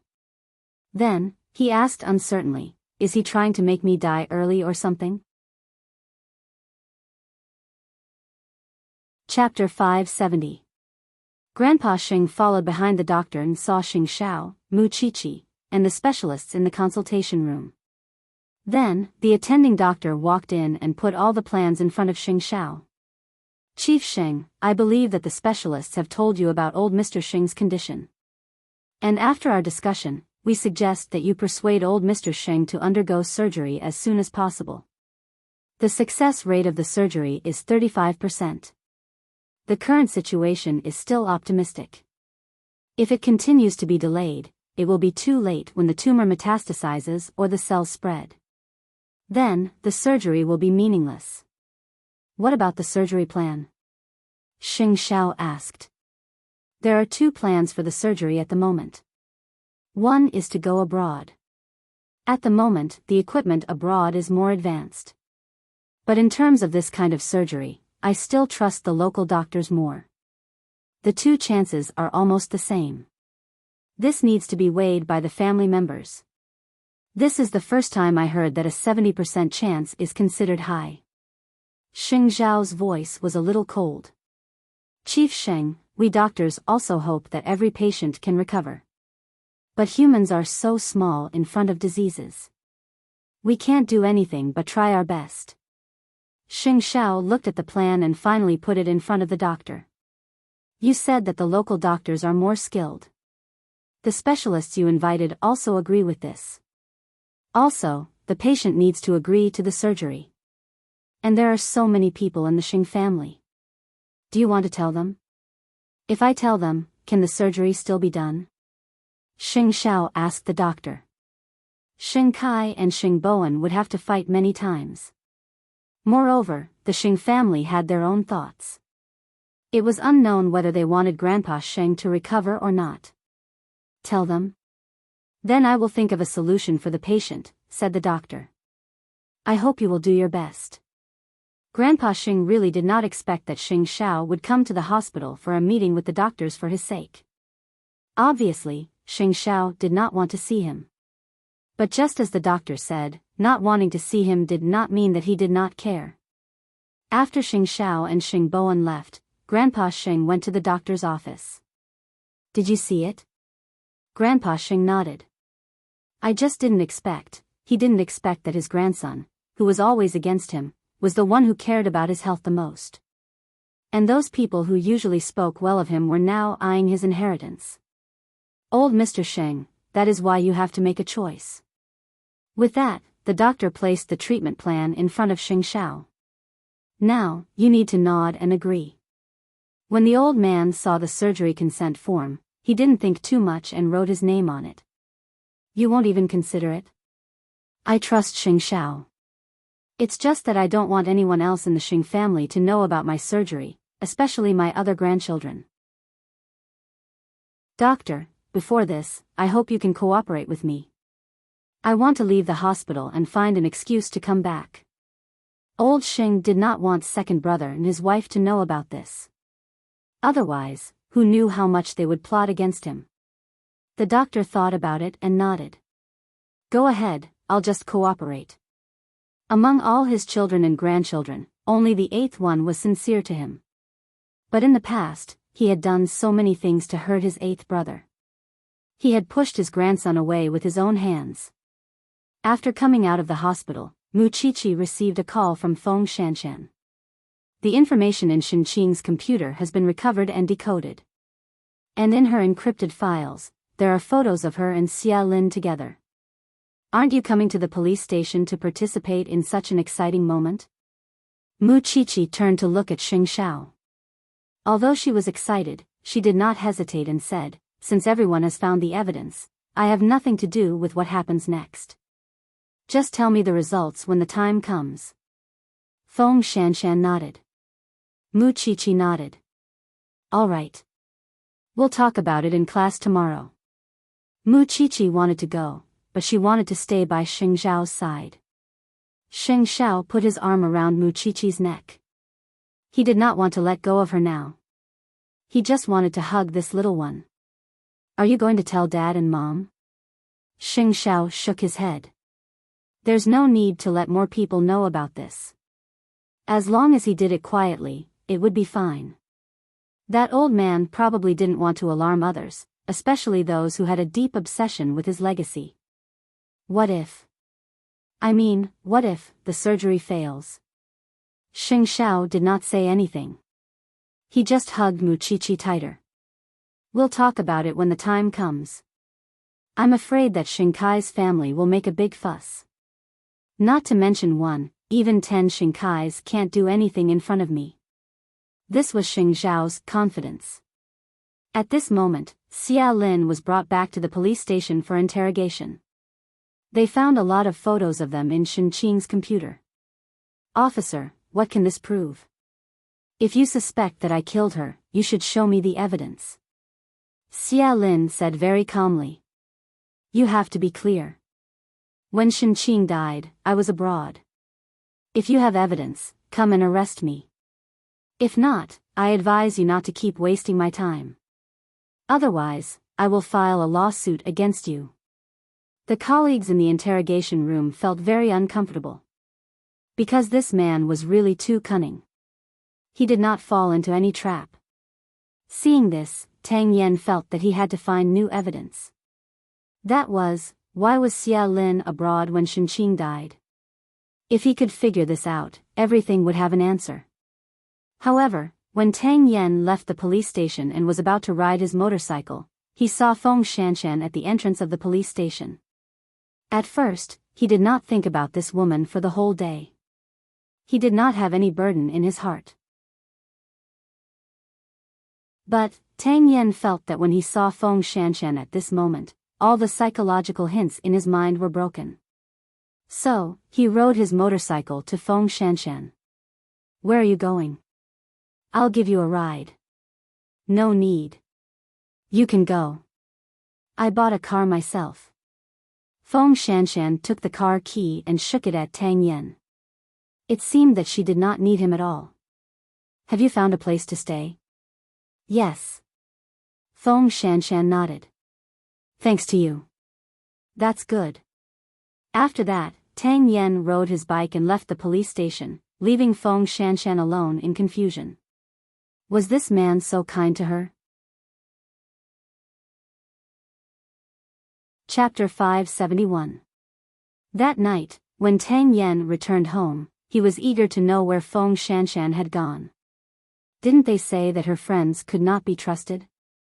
Didn't they say that she had been living alone since she was young and had no family?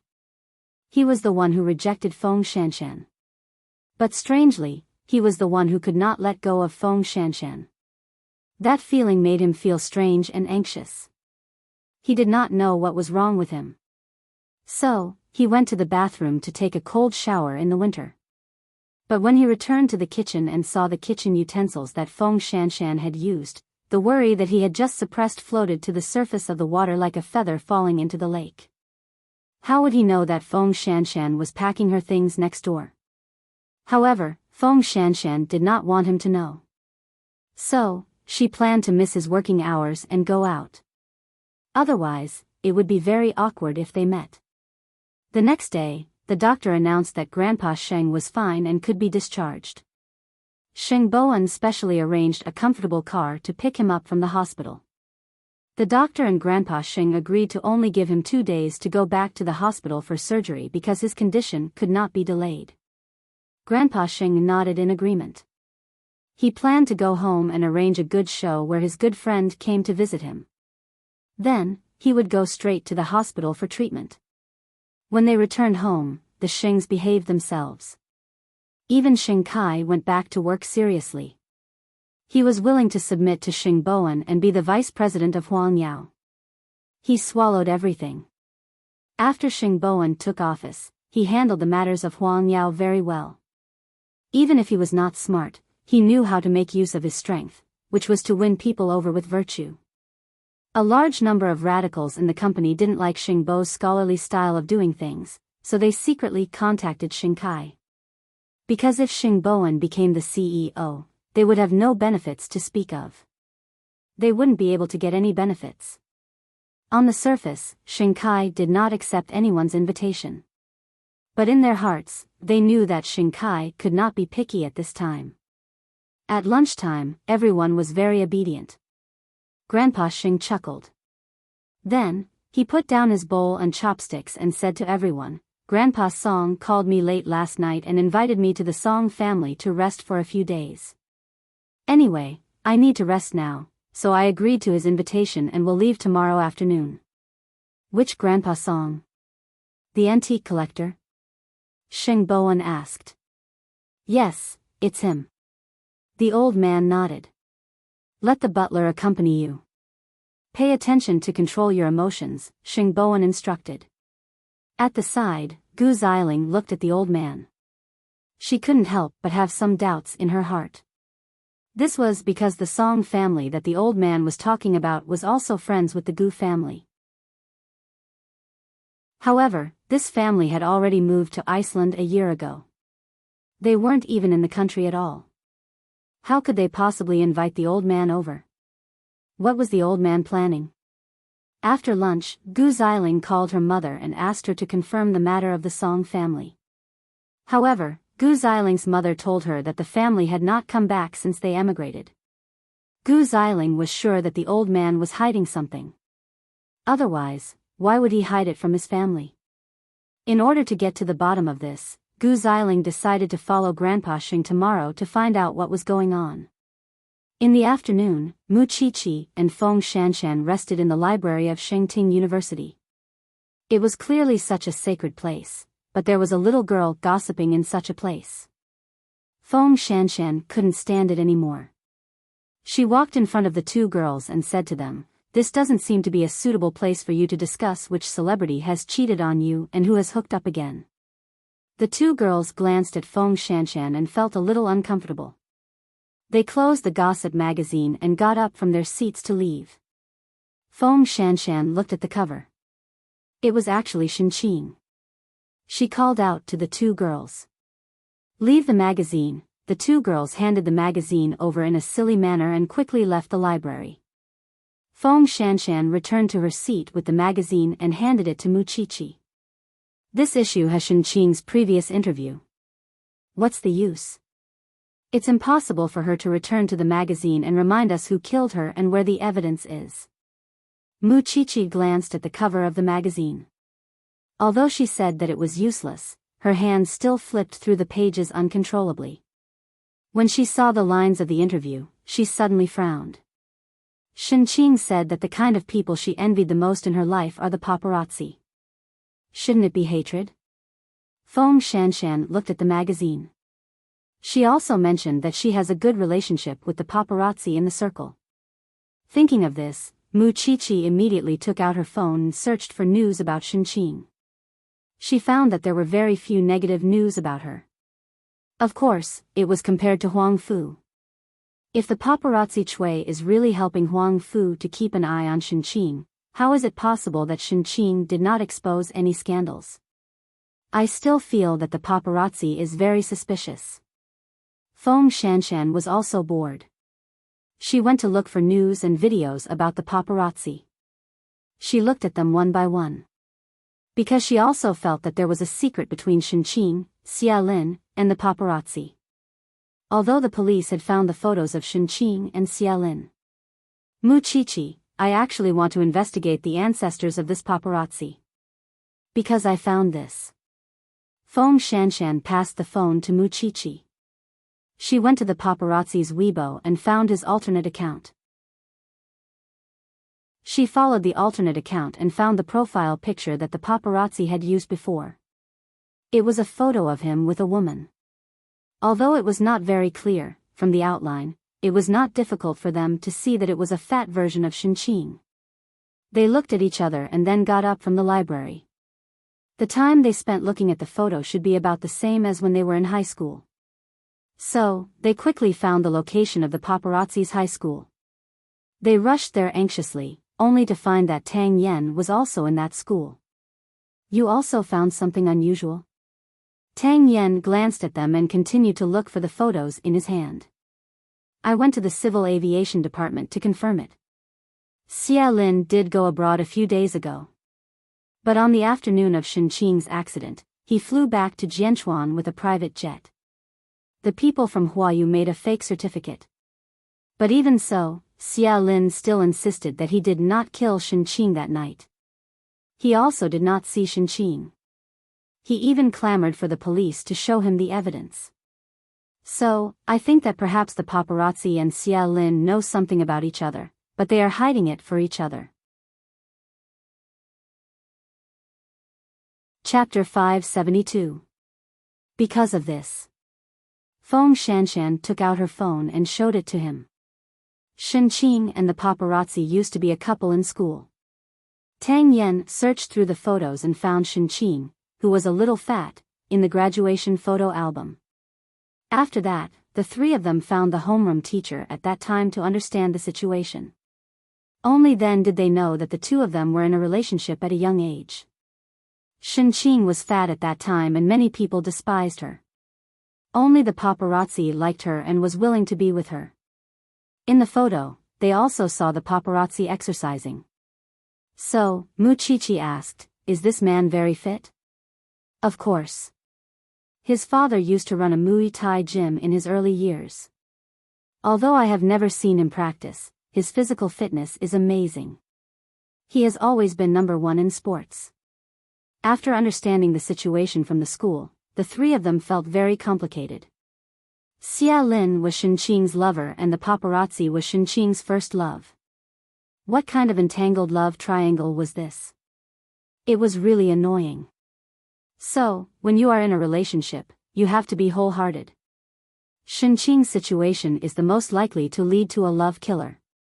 Mu Qiqi sighed. Relationships are troublesome. Tang Yen said these 4 words naturally. No, he felt that the root of all this was greed and love. Shenqing is asking for too much. You are asking for nothing. Feng Shanshan could not help but stare at him. Officer Tang, although love is not as good as you think, it is not as bad as you think. Mu Qiqi saw the two of them arguing because of this matter. She could not help but stand aside because she felt that she was like a third wheel now. I can't understand women. I beg you, don't understand women. I really don't want anyone to be so unlucky. The two of them bickered and left the school where the paparazzi and Shenqing used to study. This should be a great help in sorting out the case. And from the paparazzi's mouth, they should be able to say something that the police did not know. At night, the two of them came out of the police station. Mu Qiqi saw her man's car parked quietly at the entrance. She turned and asked Feng Shanshan, "Have you bought a house?" "Of course, but it is not suitable for people to live in yet." "Then where are you going tonight?" Mu Qiqi raised her eyebrows. "Are you going to your friend's house?" "The police are still looking for the 2 scumbags who escaped. They took away all my cards except for the one where I really saved my money." "I don't know how stupid they are," Mu Qiqi said disdainfully. "I'll go to that house and sleep for a while. It shouldn't be a problem.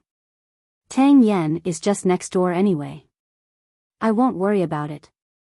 With that, Mu Qiqi opened the door of the black car and sat beside Xing Xiao. Xing Xiao's eyes were half closed. When he felt her leaning against him, he said to Su Che, "Let's go." Feng Shanshan watched Mu Qiqi leave and quickly went home before Tang Yen left. She did not want to bump into him. This man really had no EQ at all. He was destined to be single for the rest of his life. Feng and Qing, he Xiao Yen, Qing, he has, Lin is. Qing. She has Qing had no is.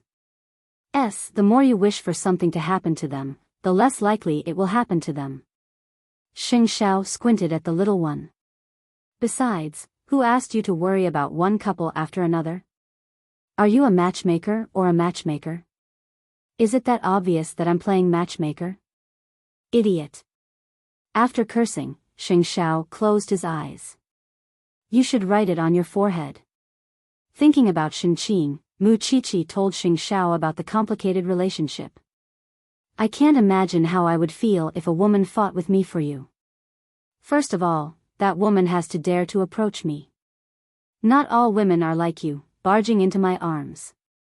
Xing Xiao pinched her little ear and said. That's right. You're the only one who dares to approach me. That's why I'm lucky. Mu Qiqi sighed. She hugged Xing Xiao's arm tightly. Xing Xiao did not talk to her, but he smiled. The little one was naughty, but she knew her limits. She was close to him. Mu Qiqi would look for him if he did not see her for more than 5 minutes. It was precisely because he could still feel her love so strongly that Xing Xiao would let her go out and do whatever she wanted. He would spoil his woman no matter what. Late at night, Grandpa Sheng was safe and sound at home. Sheng Boan thought that Grandpa Sheng was fine, so he decided to face his relationship with Hu Ran. But when he returned to his room, he saw Hu Ran standing behind her. He wanted to say something but stopped. Do you have something to tell me? Hu Ran asked. Sheng Boan nodded. Then, he took out the signed divorce agreement and put it in front of Hu Ran. I've thought about it for a long time. Everything is fine in the Hu family now. You're not in danger anymore. So, I think you can choose the life you want. After all, our relationship is too strange. We might not be able to get into character. So, I'll keep the divorce agreement for you. If one day, you think it through and want to leave the Xing family, just sign it. I won't blame you. Hu Ran's face darkened.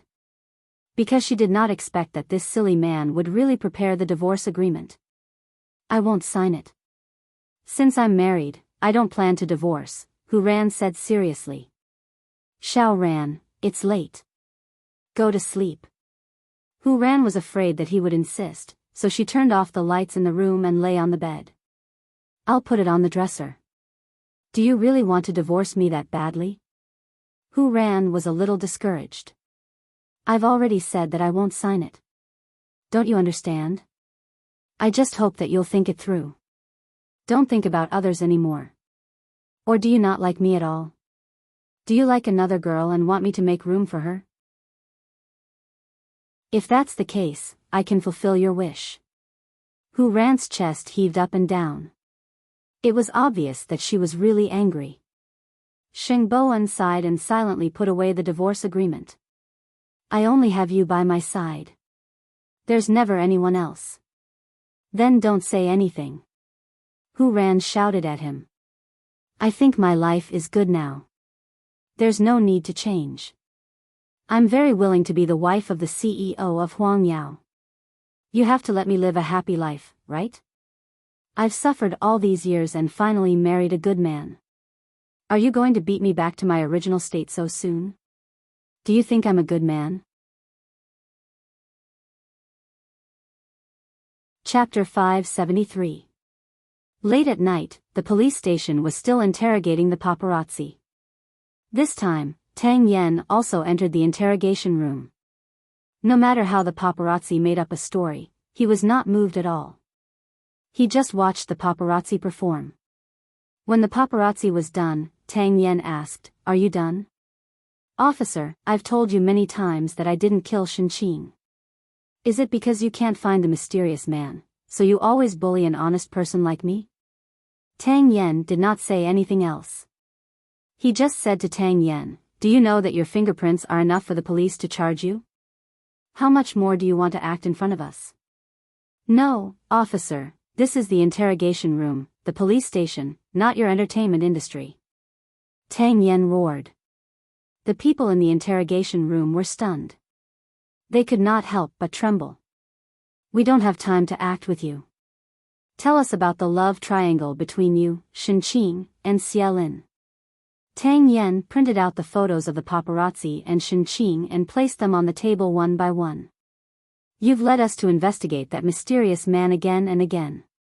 In fact, your father owns a boxing gym. That mysterious man is physically fit and plays baseball very well. But a few days ago, Xia Lin's right arm was dislocated. So, It's impossible for him to cause such serious internal injuries on Shinqing's body. It can only be you.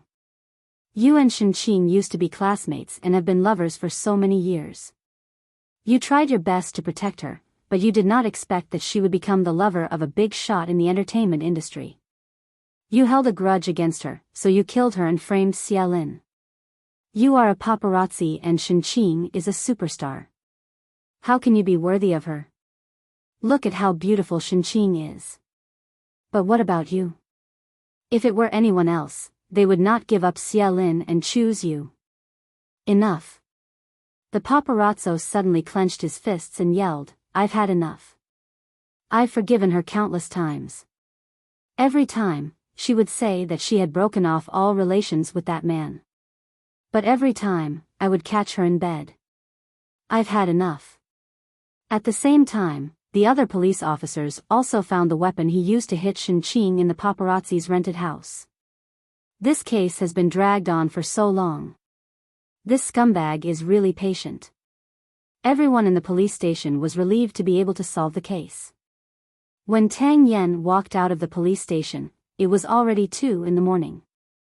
Love, what kind of thing was it that could make someone so addicted to it that he would do such a terrible thing just because that woman betrayed him? Tang Yan could not understand the paparazzi's anger, and he did not want to understand it at all. Why couldn't people be solitary animals? Why must they get married? But for some reason, he could easily think of Feng Shanshan at this time. With a woman in his head, of course, he was annoyed, so he tried to calm himself down. However, no matter how many cold showers he took, his body temperature would not go down. What the hell? At this time, Feng Shanshan was camping in her small courtyard. Looking at Tang Yan's house, the lights were still on. What time was it already? Was this man not going to sleep? The next day, Mu Qiqi heard that the case had been solved. The murderer was the paparazzi, and it was all because of Shinqing's betrayal. Therefore, the love game was also a dangerous game. That old man is going back to the hospital for surgery today, right? Mu Qiqi asked Xing Xiao during breakfast. When Mama Sheng heard this, she frowned. Which old man? What surgery? Xing Xiao glanced at Mu Qiqi and explained to Mama Sheng, a friend's father. I thought it was that old man from the Sheng family. I knew it. A scourge lives for 1,000 years. How could something happen to him? Mu Qiqi knew that she had said the wrong thing, so she did not continue the topic. She shrugged at Xing Xiao. Fortunately, Mama Sheng did not continue to ask. After they got into the car, Mu Qiqi said, I talked to my parents about everything, so I am not prepared. Most of the time, your mind is thinking about corpses. Wrong. Most of the time, I am thinking about you, and a small part of the time, I am thinking about corpses. Mu Qiqi corrected her. Then, she said, I have no classes in the afternoon. I will go to the hospital. It is weird to leave that old man alone. Aren't you afraid of quarreling with him? I will definitely not let him. At most, I will just hide a little, Mu Qiqi said. Go to Zhongting with peace of mind. I know that secretary he has a dinner today. I will take care of Grandpa Sheng. Xing Xiao patted Mu Qiqi's head and could not help but sigh. You have finally grown up. You can be entrusted with important tasks. Bah, this is called going to war on behalf of your husband. I will let Su Che follow you. No need. You need Su Che more. He has another role. He is to help me monitor you and see if you dare to do anything. Xing Xiao looked at Mu Qiqi as if she was an idiot. Don't forget that Su Che is my man. Men are indeed all big pig trotters. In the afternoon, Grandpa Xing packed his things as if he was going to stay at a friend's house. But Gu Xiling saw it the whole time. From the moment Grandpa Xing left the house, she quietly followed behind him and watched as the housekeeper accompanied Grandpa Xing back to the hospital. When Gu Xiling arrived at the hospital, she did not leave immediately. Instead, she watched Grandpa Xing change back into his hospital gown and lay on the bed to rest. Was Grandpa Xing seriously ill and did not want the rest of the Xing family to know? Gu Xiling guessed. She could understand Grandpa Xing. But when she took out her phone and was about to call Xing Kai, she saw that Mu Qiqi had also arrived at the hospital and went straight to Grandpa Xing's ward. She almost thought that she had seen wrongly. But it was undoubtedly Mu Qiqi. Grandpa Xing hid it from the Xing family but told Xing Xiao and Mu Qiqi. Thinking of this, Gu Xiling quickly made the call. Kai, I have something to tell you. Grandpa Xing did not know that Gu Xiling had followed him. But the moment he saw Mu Qiqi, his expression was a little unnatural. Mu Qiqi was the same. The two of them were silent for a while. It was the butler who broke the awkwardness. Miss Mu, please have a seat. I just went to the specialist. He said that the surgery is scheduled for tomorrow morning. I am just here to take a look. I will come with Xiao Xiao later, Mu Qiqi said to the old man. Grandpa Xing did not say anything. He coughed softly. You should rest. I will leave first. You are not afraid of me. Why are you in a hurry to leave? The old man could not help but ask when he saw her turn around. Chapter 574. How refreshing. You should be the one who wants me dead, but now you are restraining yourself. The person who always said that she wanted him to be healthy was always provoking him when he was sick. Wasn't that the opposite? I don't agree with you, and I know that you still don't agree with me. You think that I am not worthy of Xiao Xiao. I don't care what you think of me, but you are seriously ill now.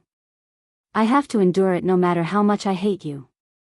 It is not too much to give a princess to someone like Xing Xiao. Grandpa Xing laughed. So, I have tried my best to give him the best, so that he can show his status and not be afraid of being laughed at by others. I think my grandson is 1 in a million. You have said so much, but this is the only one I agree with. Mu Qiqi snorted. But I am not bad. Although I am not as powerful as the princess, I am better than most of the young ladies in Jianchuan, am I not? You are confident. Mu Qiqi rolled her eyes. Of course she had that much confidence. All right, go back. I have a butler here. I don't need anyone to take care of me for now. This was the first time they talked so calmly, wasn't it? Then rest early. Mu Qiqi said politely and turned to leave the ward.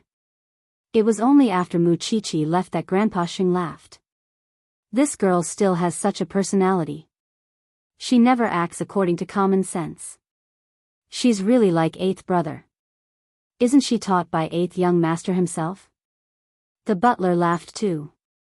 But this girl who has always been against me is actually more reassuring than Xing Xiao and his group.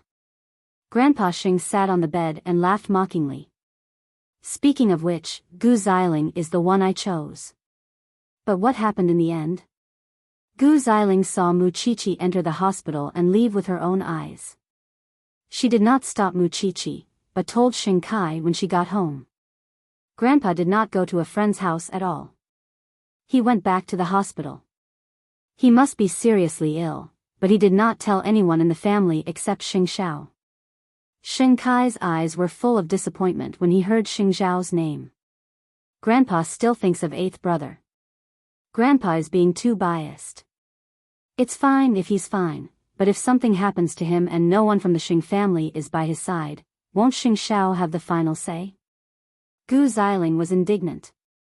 I wouldn't be this angry if it was you, 3rd brother, or even 6th brother. But this person is Xing Xiao. Did Grandpa forget how much Xing Xiao hurt him? Let's go to the hospital to see what's going on tomorrow morning, said Xing Kai. What about 3rd bro and the others? Should I inform them? To think that 3rd brother would share everything with Xing Xiao. But what about Xing Xiao? 8th brother didn't even tell 3rd brother about Grandpa's illness. 3rd brother is the only idiot who still calls Xing Xiao his brother. Then the two of us will go. Gu Xiling said. Even if Grandpa needs treatment or something else, we should be there.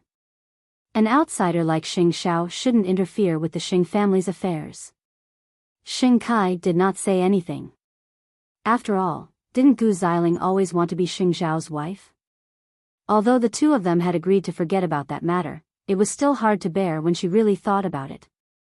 Tomorrow, she would go and see what Grandpa was playing.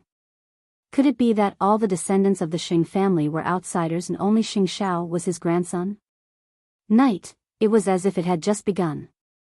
Feng Shanshan hired the workers to renovate the abandoned courtyard. After cleaning it, it finally looked like a home. Tang Yan, who lived next door, came back very early today. Feng Shanshan felt very warm when she saw the lights next door. But she secretly used Tang Yan's sense of security. Was it too much? However, perhaps the courtyard had been abandoned for too long. It was not easy for the water to come out, but the pipe in the bathroom broke again. Feng Shanshan looked at the water in the house and could only carry a repair box to the bathroom. Was it really because I was too bad in the past that I have to be punished by fate for the second half of my life? After living alone for a long time, it was inevitable that she would do some rough work. But if she slipped and fell, was this considered bad luck? Her head had just been smashed. Was she going to fall and hurt her feet now? Feng Shanshan threw away the wrench dejectedly. She could not watch the water overflow, so she could only be thick-skinned and knock on the door next door. Tang Yan ordered takeout for himself and was thinking about Feng Shanshan's cooking. Who knew that she would appear at his doorstep just like that? The pipe in my house is broken. I can't fix it. Can you help me? Feng Shanshan looked inside and saw him eating takeout. She suggested, I can give you a meal as a thank you gift. Your house? It's next door, Feng Shanshan said unhappily. This small courtyard is independent, but it's been abandoned for too long. If I wasn't in a hurry to move in, I would definitely renovate the inside and outside before moving in. Wait. After saying that, Tang Yan turned around to get the key and followed Feng Shanshan out. When he entered the door and saw the scene of water overflowing, Tang Yan could not help but sigh. Clean the drain. The water flow is too slow. After saying that, his tall figure squatted at the broken pipe in the bathroom. Feng Shanshan quickly went to deal with the drain. She wanted to save her carpet and other things, but they were all soaked. You're always so amazing. Feng Shanshan said, shouldn't a person live in a hurry? Tang Yan did not answer. Instead, he stood up and took off his shirt. This made Feng Shanshan swallow her saliva because Tang Yan was only wearing a military green vest at the moment. His body was strong and smooth. It was obvious that it was the result of long-term exercise. Male hormones, this was how they erupted. The pipe is fine for the time being, but we have to find a professional to repair it tomorrow. Moreover, your house is already so wet. Are you going to continue living here? After Tang Yan was done, he stood up. The six-pack under his pectoral muscles was really too obvious. I'm going to camp in the courtyard. It was like that last night. Tang Yan said, You're good. Was she still a woman? After saying that, Tang Yan picked up his coat. As he walked out, he said to Feng Shanshan, Pack your things and come over. Otherwise, you'll come over to trouble your neighbor again. To be honest, the house was so wet that it needed to be dried for a few days. Moreover, Feng Shanshan really liked the fireplace in Tang Yan's house. As for Tang Yan, for some reason, when he knew that Feng Shanshan lived next door, his heart kept beating faster. Chapter 575. Feng Shanshan did not stand on ceremony. She carried her things and went to Tang Yan's house with ease. Seeing that you are in so much pain eating takeout, let me cook for you. No need. I have finished eating. It was mainly because Tang Yan did not want to be alone with Feng Shanshan anymore. Moreover, didn't Feng Shanshan just hurt her foot? Even if he did not care about women, he did not have the hobby of abusing disabled people. Feng Shanshan shrugged. It was best that Tang Yan did not need anything. So, she went to the fireplace in Tang Yan's house. She lit a fire and warmed herself up. Late at night, the whole of Jianshuan was foggy. Xing Xiao brought Mu Qiqi to the hospital. Actually, he wanted to cheer for Grandpa Sheng, although he did not say it out loud. The success rate was only 35%.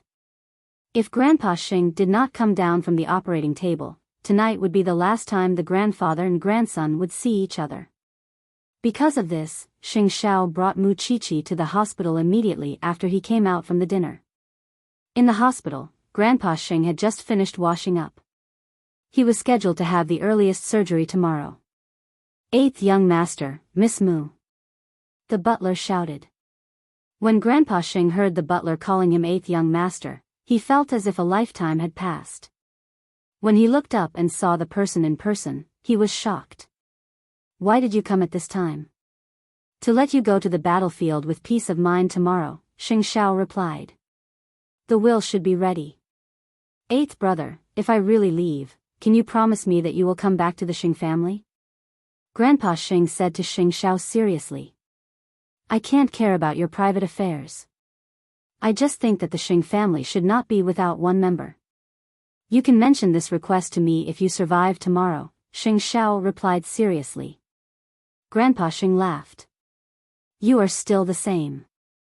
Forget it, if I really can't come down, the Xing family will depend on you. You should just wait and see. I'm telling you clearly, if you can't make it through tomorrow, I won't interfere with the Xing family's affairs anymore. No matter what second brother does, you know that I will do what I say. Alright, you still have to wake up early tomorrow. You can go back now. Grandpa Xing understood what Xing Xiao meant. However, he did not want Xing Xiao to see him in a pathetic state. He had always been so domineering and imposing. He wanted to maintain his dignity until the end. As a matter of fact, he had endless things to say to Xing Xiao in his heart, but he could not bring himself to say them when they were on the tip of his tongue. When you're asleep, we'll leave. Grandpa Xing ignored the two of them. After taking the medicine, he lay down and closed his eyes. Xing Xiao and Mu Qiqi watched him until he fell asleep before they left the hospital. Actually, this old man also has a side to him that is worthy of admiration. Which old man would want to have his children and grandchildren by his side to take care of him at this time? He is still so tenacious. Stay in a hotel tonight, Xing Xiao said to her. It's just opposite the hospital. Mu Qiqi nodded. In fact, whether it was in the hotel or in the car, as long as she could stay by this man's side and accompany him through the trials and tribulations of life, it did not matter even if she had to suffer. Mu Qiqi never complained. As for Grandpa Sheng, he only opened his eyes after the two of them had left. The butler stood beside him and comforted him. Master, you have to hold on. Although eighth young master never says what you like to hear, he wants you to live. You should know that very well. Even at this time, he is still threatening me with Huang Yao. He is not comforting me in a way that I don't like. Even so, Grandpa Sheng felt warm in his heart. If he was not sick, he would not have felt eighth brother's special care. The next morning, at 7:00, Grandpa Sheng's bed was pushed into the operating room. Xing Xiao and Mu Qiqi stood on both sides of the bed and looked at Grandpa Sheng. Old man, if you still want to see your Huang Yao, you better grit your teeth and hold on. Not a single good word. Even so, Grandpa Sheng showed a rare smile. Eighth brother, I'm sorry. After saying this, he reminded the doctor that he was ready for the operation. Family members, wait outside. Don't worry, we will do our best. Seeing that Grandpa Sheng was being pushed away, Mu Qiqi held Xing Xiao's hand subconsciously. He had always looked calm, but at this moment, his palms were sweating. The word surgery soon lit up. When it was 8:00, Xing Kai and Gu Xiling drove to the hospital and saw Xing Xiao and Mu Qiqi standing outside the operating room. Xing Xiao. Xing Kai was furious. He went forward and grabbed Xing Xiao's clothes. Where is Grandpa? What did you do to him? Let go. Xing Xiao uttered those two words coldly. I'm asking you, where is Grandpa? Are you blind? Xing Xiao broke away from Xing Kai and tidied his clothes. Xing Kai looked at the door of the operating room and pointed at Xing Xiao. You, Xing Xiao, are just an outsider. What right do you have to stand here and decide everything for Grandpa? You were the one who wanted to leave the Xing family and Huang Yao. Now that Grandpa is in trouble, you don't even inform Grandpa's family and make the decision yourself? Who are you? Who are you? Do you need me to tell you why the old man is sick? Xing Xiao was not that much taller than Xing Kai, but for some reason, it felt like he was looking down on Xing Kai. Grandpa is just afraid that we will worry. He is afraid that you are thinking about the inheritance. Xing Xiao exposed him. Even so, who are you, Xing Xiao? You hid it from the Xing family and all of us to get Grandpa here for surgery. How would I know what you are planning? What if you want Grandpa to die? Not wanting to continue arguing with Xing Kai in such a place, Xing Xiao gave Su Che a sharp look. Su Che got the signal.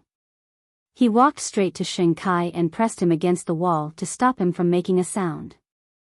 If you don't know how to be quiet, I'll teach you to be quiet. Xing Xiao, Kai is your brother. No matter what you do, you can't treat him like this. Gu Xiling was the one arguing again. I remember I warned you not to appear in front of me. You are holding Grandpa hostage. I'm going to call the police. Gu Xiling knew that she could not win against Xing Xiao, so she put another accusation on Xing Xiao. Mu Qiqi was so angry that she laughed. Now I'm sure that you are born with the ability to convict people. You know why Grandpa needs surgery. Why didn't you tell him? Why are you still pestering us? What's the use? Chapter 576. What else do you know apart from bullying others? Gu Xiling asked Mu Qiqi, clenching her fists. You, Mu Qiqi, have destroyed the entire Gu family. Are you still not satisfied? Still, Kai is Xing Zhao's brother. Why do you have to be so ruthless? Isn't it enough to play with people's hearts to this extent? Mu Qiqi held her forehead after watching Gu Xiling's emotional performance. It was as if this person had been possessed for a long time. No matter what you did to her, she would always be immersed in a world where others wanted to harm her. A very kind suggestion from me. I think you should go for a brain checkup because I suspect that you are sick in the head. Mu Qiqi told Gu Xiling, pointing at her own head. Eighth brother, do you mean that you value the Xing family again by doing this? Xing Kai was held down by Su Che, but he was still reluctant. If that's the case, then don't pretend and come back openly. Don't play with people's hearts like this. You know very well how much hope Grandfather has for you. If you have no intention of coming back at all, please correct your position. You are the CEO of Zhongting now, and everyone in Jianchuan knows that you abandoned Grandfather and the Xing family on his birthday. What do you want us brothers to do to you? Yes, I admit that during this period of time, I was almost blinded by power. However, is there no problem with your actions? If you were far enough from the Xing family and did not give third brother and Grandfather hope, would the family become like this? Could you leave a last shred of dignity and survival for us mortals? You come and go as you please. You've never experienced how other people feel, have you? Xing Xiao told Su Che directly at Xing Kai's words. Let go. Su Che immediately let go at his command, allowing Xing Kai to regain his freedom. If you want me to leave, I'll leave now. Xing Xiao took Mu Qiqi's hand and walked to Xing Kai's side. Then, he warned him sternly, but if anything happens to the old man because of you, I will make you regret being born. With that, Xing Xiao left the hospital with Mu Qiqi. Xiao, are you not going to wait for the old man to come out? If we stay here, the couple will only put on an endless act. It's not good for the old man's recovery, Xing Xiao replied. That's true. Mu Qiqi nodded.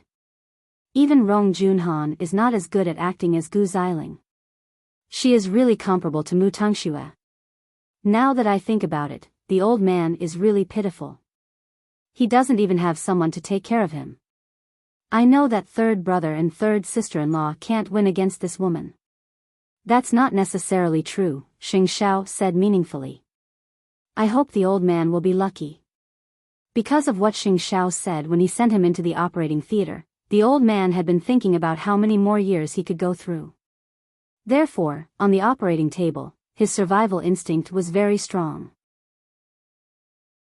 It was not easy for him to endure such a major surgery at such an old age.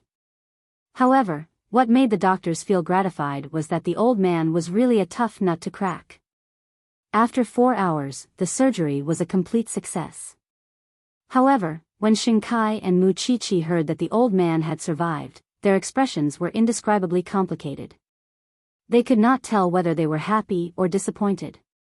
The recovery period is very crucial. I hope that your family can take good care of him. At the same time, Xing Xiao received a call from the attending doctor of the hospital. Chief Xing, I can see that your brother is not very happy when he heard that the old man survived. Do you want to inform the other family members? They are already on the way. Thank you, doctor. Xing Xiao thanked him. A doctor should have the heart of a parent. But he is old after all. After such a major surgery, he might be unconscious for a while. But you don't have to worry too much. Xing Xiao informed third brother and the others in the Xing family. Soon, the family came to the hospital. At the same time, they complained about Xing Xiao's behavior. The old man is in such a serious condition. How could eighth brother not tell anyone? This is too much. What if something bad happens to the old man? Won't our family know? We don't know what he is thinking. That's right. Fortunately, the old man is blessed. If something bad happened to him, what would happen to our family? After listening to them, third brother sneered. I can understand eighth brother's behavior. Otherwise, Grandpa's condition would have worsened by the time we are done discussing. Moreover, Grandpa used the excuse of going to a friend's house to come out voluntarily. Clearly, he did not want the family to know. Since it is his choice, why do you blame it on eighth brother? Moreover, eighth brother helped to find a specialist. What about you? Are you a Sheng or a member of Zhongteng? The Xing family started to make things difficult for third brother. Don't think that we can't do anything to you just because you are the CEO of Huangyao. Hu Ran tugged at Xing Bowen's sleeve, reminding him not to argue with them. It would not end well. They were very good at turning black and white upside down. All right, Grandpa is not awake yet. Everyone, keep quiet. Xing Kai said to the elders of the Xing family. Third brother, I think your brother is doing a good job as the CEO of Huangyao. You should return the position to him. Look at you. You don't have the aura of a person in power at all. All right, I don't mind. It's just that Tiffany and company will terminate the cooperation soon. Second brother just needs to fill in the loophole, Xing Bowen replied calmly. The other party glanced at Xing Kai and choked. Don't try to show off here. Grandpa's health is more important. Xing Kai reminded Xing Bowen. Third brother did not say anything. He understood Hu Ran's gaze. The hospital does not need so many people. You should go back first. When Grandpa wakes up, I will tell you. Third brother, aren't you busy at the company? Xing Kai's meaning was self-evident. He wanted to stay here to take care of Grandpa Sheng. The others could leave. Then, I will have to trouble second brother to be filial to us. Having said that, third brother left with Hu Ran. If they stayed until Grandpa Sheng woke up, he would definitely make a scene again. Third brother, you must take care of the family well. Otherwise, when Grandpa wakes up, he will continue to be tortured and destroyed by these people, especially second brother and his wife. They are so good at stirring up trouble. It will not be good for Grandpa's recovery. Grandpa is very conscious. Otherwise, he would not come to the hospital for the surgery without telling anyone.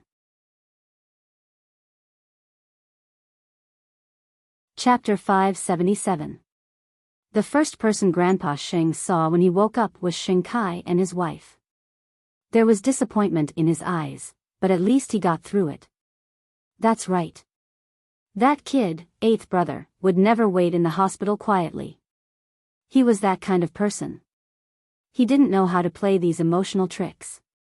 Grandpa, you're finally awake. We were so worried. Gu Xiling quickly went forward and asked about Grandpa Sheng's well-being. Are you thirsty? Do you want some water? Grandpa Sheng shook his head gently. He opened his eyes for a while, felt tired, and fell asleep again. Seeing this, Sheng Kai dragged Gu Xiling out of the ward and said to her, now is the best time for us to win back Grandpa's heart. We must take good care of Grandpa and regain his trust.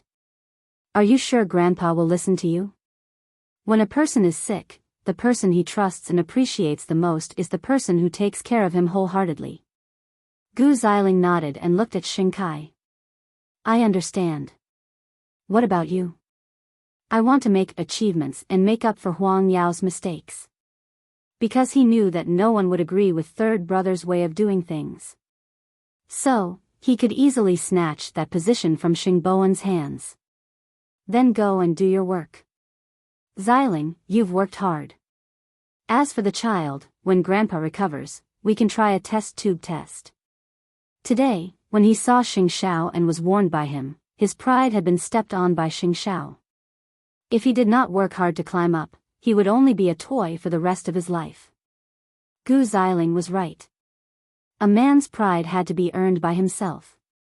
He did not want to be so muddle-headed anymore. He swore that he would become more ruthless than anyone else, even more ruthless than Xing Xiao. Late at night in Jianchuan was shrouded in thick fog. That night, Tang Yan came home very late. Perhaps it was because he came home late, so Feng Shanshan really lit a fire in her little courtyard and set up a tent to camp. Because she had nowhere else to go. Tang Yan rarely walked out of his balcony. But when he saw Feng Shanshan playing with herself, he could not help but throw something in her courtyard. Feng Shanshan saw it and turned to look at Tang Yan on the second floor. You're back. Is camping so interesting? It's my wish to go camping in the wild, but no one will go with me, Feng Shanshan said. Feng Shanshan said, I used to have a rich boyfriend, but he only played games related to money. He didn't care about these games at all. Tang Yan did not listen to her nonsense. He went straight to the living room and took the key. Then he went back to the balcony and threw it to Feng Shanshan. Up, aren't you afraid that I'll be troublesome? Feng Shanshan tilted her head and asked. I'm afraid that you'll burn down the courtyard and implicate me. Tang Yan said in disdain as he drank the water. After Feng Shanshan turned off the fire and entered the room, he said, actually, you're just shameless. I used to be a delinquent, Feng Shanshan said disapprovingly. Tang. Xiao Yan, Xiao, and Xiao. Xiao. Tang. Did. What of? Tang. Sheng. Tang. Kai. Tang Yan did not say anything. Instead, he went to the study. It was easy for him to understand Feng Shanshan's past. He had heard from the professor that Feng Shanshan had been paid by the Xing family to monitor Muqiqi. She was a bad woman, but she was not completely bad. It made people feel 30% disgusted, 30% distressed, and the remaining 30% disdainful and 10% unable to bear it. All in all, she made people feel strange. Perhaps it was because she was living too real. The next morning, Tang Yan went out and found Feng Shanshan spraying perfume on herself. I don't like the smell of perfume. I know. But you don't want others to misunderstand our relationship, do you? Feng Shanshan explained. This perfume can effectively cover up the smell of wood in your house. Otherwise, do you think I'd want to wear it? Tang Yan did not say anything. He just took the helmet and went out. What about Feng Shanshan? In fact, she was not as calm as she thought. She would be confused. She was only here to stay, but for some reason, last night, she had the crazy thought of looking for Tang Yen to comfort her. Was it really because she was too lonely? After spraying this perfume, the house would be ready tomorrow. She had to go home and maintain a relationship with Tang Yen. Men, was there anything else to believe? Except for the rare breed in Muchichi's house. The next morning, Banyan Courtyard. Xing Xiao and Muchichi went out together. However, Muchichi planned to go to the hospital to see old Master Xing first. At least, she wanted to know if he had woken up. However, there were bodyguards following them in the car. In order to prevent that woman from the Gu family from quarreling with me when I get to the hospital, I've prepared bodyguards first. If she speaks, I'll shut her up. Seeing this, Xing Xiao could not help but laugh. You're quite flexible. I'm not a good person. Muchichi snorted. I'm from an orthodox family. The value of my existence is to make people like Gu Xiling tremble. Xing Xiao hooked his arm around her neck and kissed her thin lips. Remember to call me when you're out. Don't worry. The reason why the little one was in a hurry to go to the hospital was because she was afraid that Xing Xiao would continue to worry. In this world, no one understood his heart better than the little one. Soon, the two of them arrived at the entrance of the hospital. Muchichi directly brought the 4 bodyguards to old Master Xing's ward. When Gu Xiling saw this, she frowned and questioned her.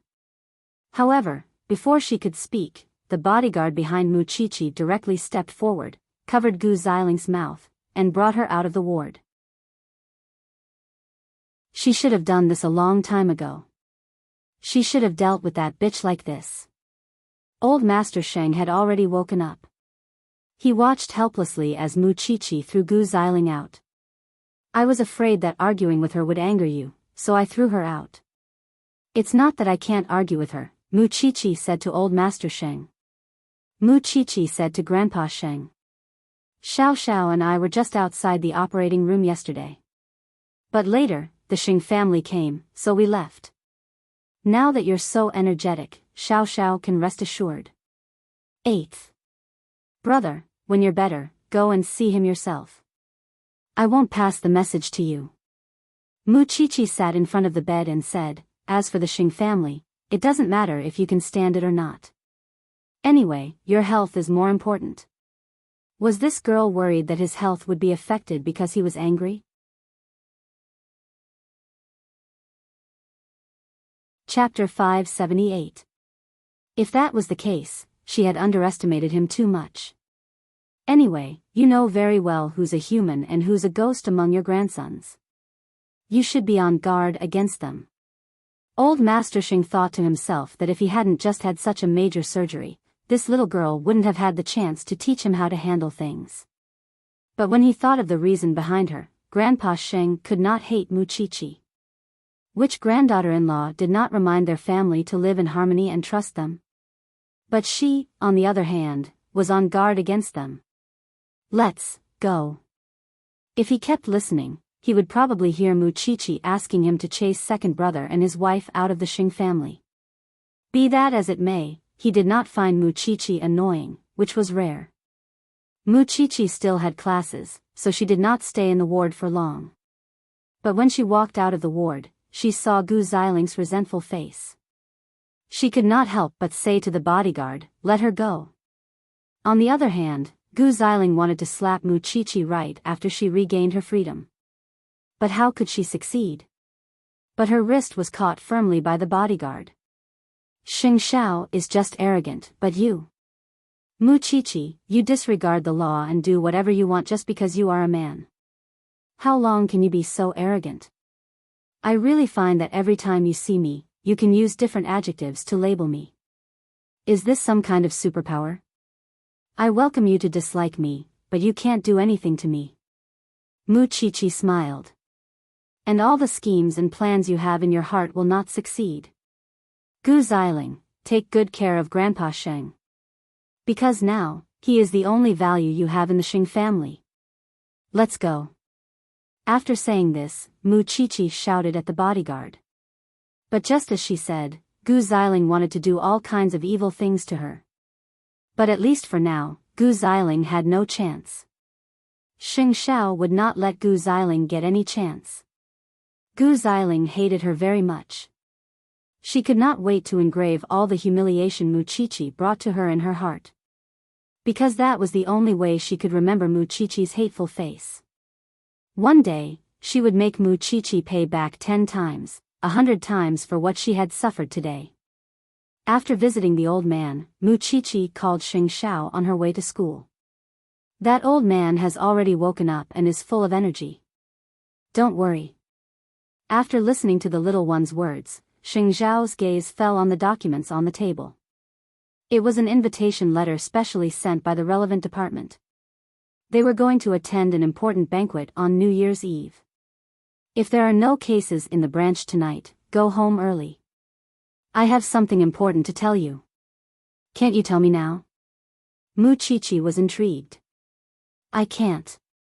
Slowly curling his lips, Xing Xiao hung up the phone. What an honor it was to attend the state banquet as an outstanding young entrepreneur. He wondered how excited that stinky thing would be when it found out. Mu Chichi's heart itched. That man was too hateful. He told her what he was going to tell her at night so early. However, just as she was puzzled, Mu Chichi caught a whiff of Feng Shanshan's perfume when she entered the classroom. Don't you never wear perfume? What? Was it to cover up the scent of wood? Aren't you trying to hide something? Feng Shanshan held her head and looked at Mu Chichi. Don't talk to me. Don't forget that the final exam is coming soon. It's time to compete for first and second place again. You're the best in the world. I won't fight for it. Mu Chichi shrugged indifferently. You mean, you're going to let me? Do I need you to let me? You flatter yourself. Why is it raining again? Mu Chichi pretended not to hear what Feng Shanshan said. She looked out of the classroom and sighed. Anyway, she did not like being in first place. What was so bad about having someone in front of her? Mu Chichi, didn't you tell me not to talk to you? Mu Chichi flipped through the book casually. I think I'm interested in Tang Yan's body. You mean, you want to, I don't know. I just want to sleep with him, but I don't want to take responsibility, nor do I want to talk about feelings. Mu Chichi, exclamation point. Your ex-boyfriend treats you like this. Are you going to treat others the same way? Mu Chichi looked at Feng Shanshan seriously and said, Officer Tang has never experienced feelings. If you don't really like him, don't mess with him. Otherwise, what's the difference between this and playing with others? I'll look down on you from the bottom of my heart. I look down on myself too. Feng Shanshan took a deep breath. It was just that Tang Yan's figure and temperament were really tempting. Seeing that Feng Shanshan was also so troubled, Mu Chichi could not help but laugh. You want to sleep with him, but you don't want to take responsibility. What kind of expression do you think Officer Tang will have when he finds out about this? Maybe he'll be very happy. Mu Chichi looked at Feng Shanshan's expression and suddenly thought of something. Is it because of that you don't dare to be serious with Officer Tang? Feng Shanshan knew what Mu Chichi was referring to. Her eyes dimmed. He can meet a pure and clean girl. It shouldn't be like me. As expected. You're not Tang Yan. How do you know that he can't accept it? I don't deserve him. Feng Shanshan knew this very well. A policeman of the people should have a good girl by his side to accompany and take care of him, not someone like her who had played with feelings and made mistakes. Mu Chichi opened her mouth. There were still a lot of things she wanted to say because she wanted to talk about Qianqian. But she realized that Feng Shanshan and Lu Qianqian were very different. Qianqian had never hurt others, nor did she play with others' feelings. She had never spied on anyone for money. But Feng Shanshan had it all.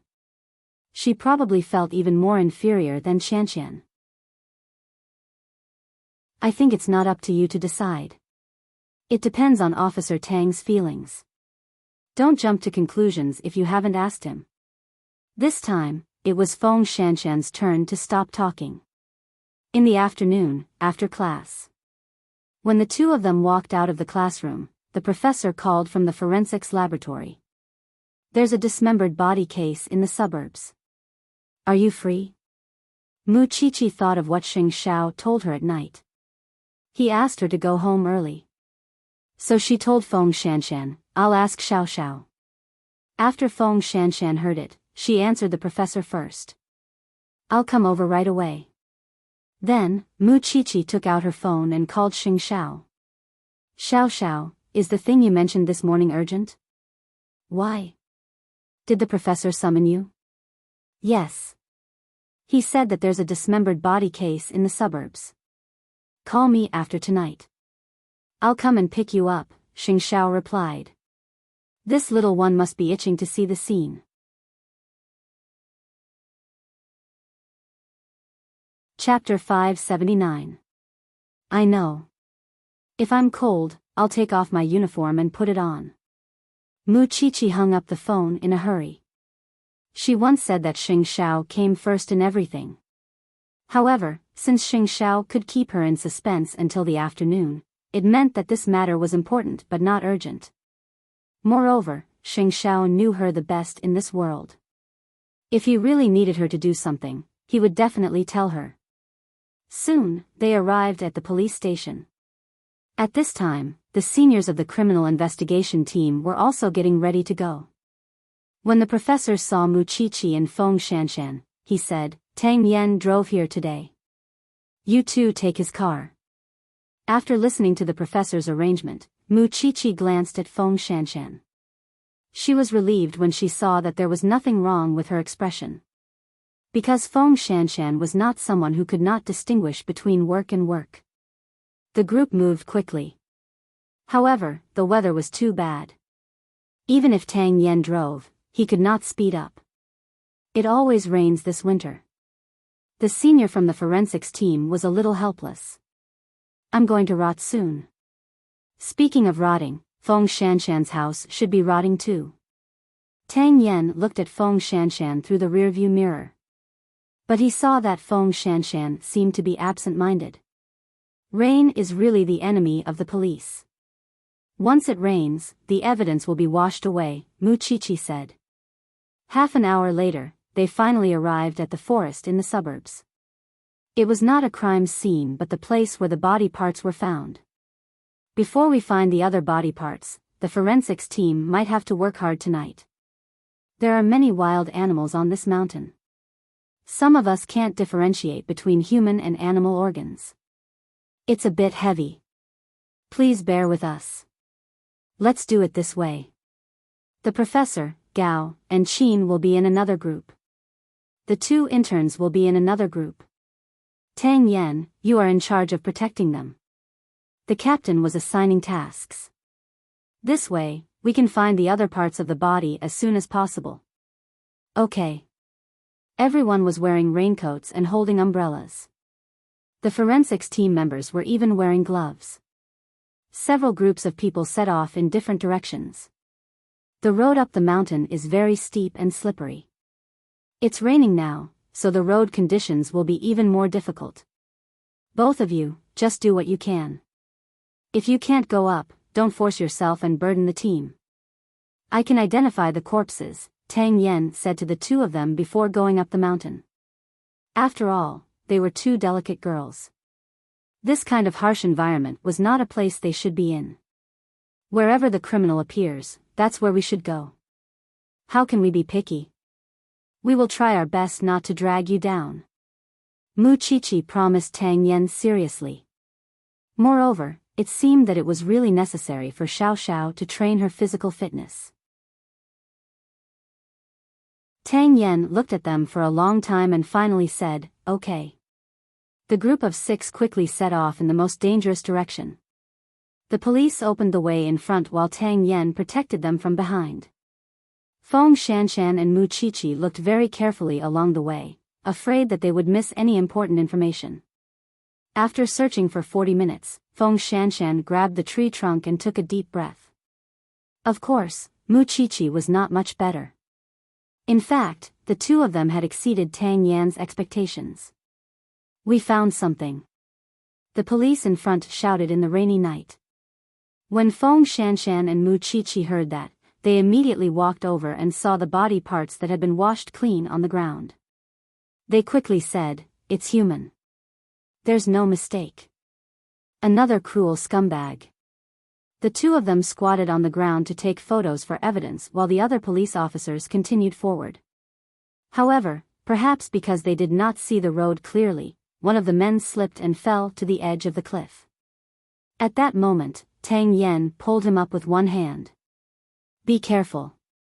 The two girls are fine. You're a man, how can you be so embarrassing? The rain is too heavy. I can't see clearly." The man patted his chest with lingering fear. "Thank you, Xiao Tang. I didn't expect you to be so good at martial arts." Tang Yan was probably the only one in the whole team who could carry a person as easily as carrying a bag with his bare hands. Feng Shanshan turned her head and saw the scene.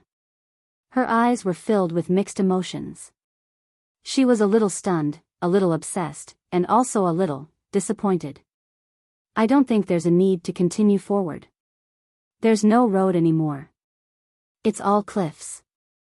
Then let's go down." "The two girls probably can't take it anymore," Tang Yan said.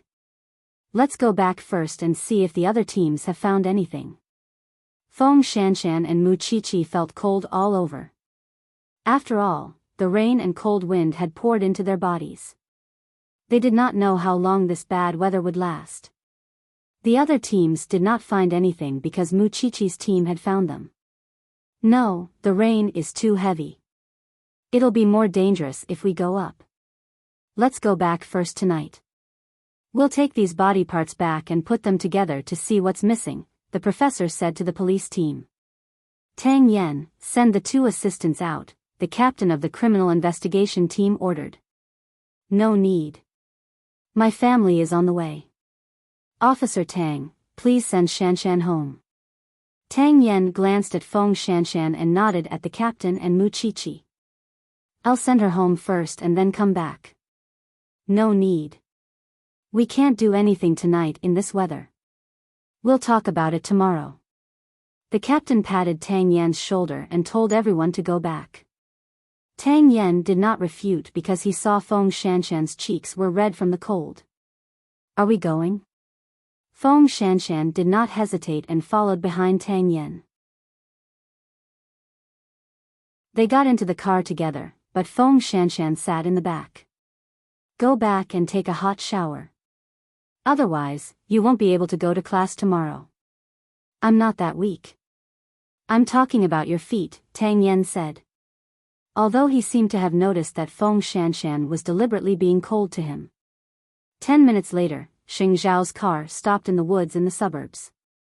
Muqiqi quickly got into the car and snuggled into Xing Zhao's arms.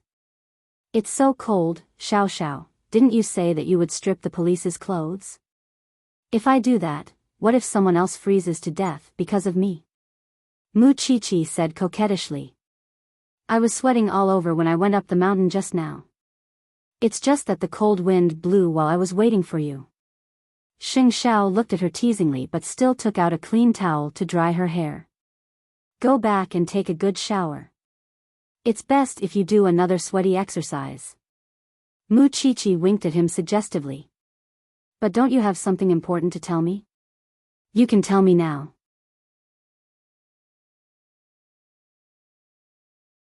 Chapter 580. On the other hand, when the off-road vehicle drove near her house, Feng Shanshan asked Tang Yan to drop her at the door because she wanted to go home. "Your house shouldn't be much better than outside," Tang Yan said. "I've already asked the workers to deal with it," Feng Shanshan replied. She perked up and was about to push the door open and get out of the car. "Are you avoiding me on purpose?" Tang Yan did not unlock the door for her. Instead, he asked Feng Shanshan through the rearview mirror. "You weren't like this a few days ago." Feng Shanshan did not expect Tang Yan to notice it. With his EQ, he could actually notice it. She really could not underestimate him. Perhaps Tang Yen had guessed what Feng Shanshan was thinking, so he said to Feng Shanshan, although I don't want to fall in love and have deep contact with women, it doesn't mean that I don't understand other people's attitude towards me. What's wrong? If I tell you, I think you won't want to see me anymore. Feng Shanshan gave Tang Yen a heads up first. Tell me. Do you need a roommate? You've already asked about this, Tang Yen replied. I've also said that I'm not used to living with others. I mean the kind that shares a bed and has something to do. Feng Shanshan leaned against the back seat and narrowed her eyes. Her posture was a little seductive and charming. You should know that I'm not a good woman. What was strange was that Tang Yan's reaction was not too extreme. You want to live with me? You can say that, Feng Shanshan replied. You probably think I'm crazy, right? I think so too.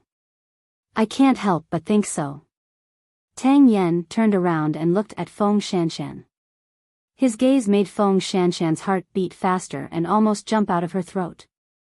However, he did not give Feng Shanshan an answer. Instead, he threw the key to her. Go open the door first. I'll go park the car. So, what was going on? However, Feng Shanshan did not think about it. She jumped out of Tang Yan's off-road vehicle and rushed to the door of his house. However, her hands were too excited and the key could not be inserted. Tang Yan parked the car and went out. Seeing that Feng Shanshan was still opening the door, he could not help but snatch the key from her hand and open it slowly. At this moment, Feng Shanshan felt that she had fallen. Then, the two of them entered the room one after the other. But before Feng Shanshan could react, she was already pressed against the wall by Tang Yen and kissed wildly. In the darkness, she only heard Tang Yen say, since you're the one who suggested it, don't regret it. Feng Shanshan did not have time to regret, because the feeling Tang Yen gave her was very strong, whether it was kissing or caressing. They were obviously two impossible people, but at this moment, they quickly walked to the bedroom and fell onto the bed. By the time Feng Shanshan reacted, her legs were already held by someone, and Tang Yen went to the drawer to take out a contraceptive. Feng Shanshan's eyes widened, but she did not have time to speak. Everything happened too quickly and directly. You can tell how strong a man is and how strong his body is. Feng Shanshan had come for his body in the first place, so she naturally knew that she had made the right choice. In the dark, Tang Yen picked Feng Shanshan up and put her in the bathroom. Take a shower. What about you? There's a bathroom downstairs, Tang Yen said. This man was definitely not a newbie, and he was not an idiot when it came to relationships. A man who could accurately judge a woman's emotions and pretend to be stupid in his heart was definitely very dangerous. His kissing posture was very skilled, and there were contraceptives at home. No one would believe that this man had no experience. Who had misjudged this man's information? Feng Shanshan lay in the bathtub and rolled her eyes. But she had to admit that Tang Yen had subdued her body and heart. After the shower, Feng Shanshan warmed up and simply tidied up Tang Yan's big bed, but he bumped into her. I didn't want to sleep. I just feel sorry for messing it up. Tang Yen was wearing a black nightgown and looked at Feng Shanshan. If you want it, you can come to me directly. Or if you don't want to continue and just want a one-night stand, it's fine. I can pretend that nothing happened. I just don't want feelings. It's very troublesome, Feng Shanshan answered directly. Then we'll be bed partners, or you can want me to be your boyfriend. Our way of getting along will be the same as before. We won't talk about feelings. That's not necessary. It'll be the same as before. Feng Shanshan chose. Okay, but I only have one condition. While maintaining this relationship with me, don't look for other men.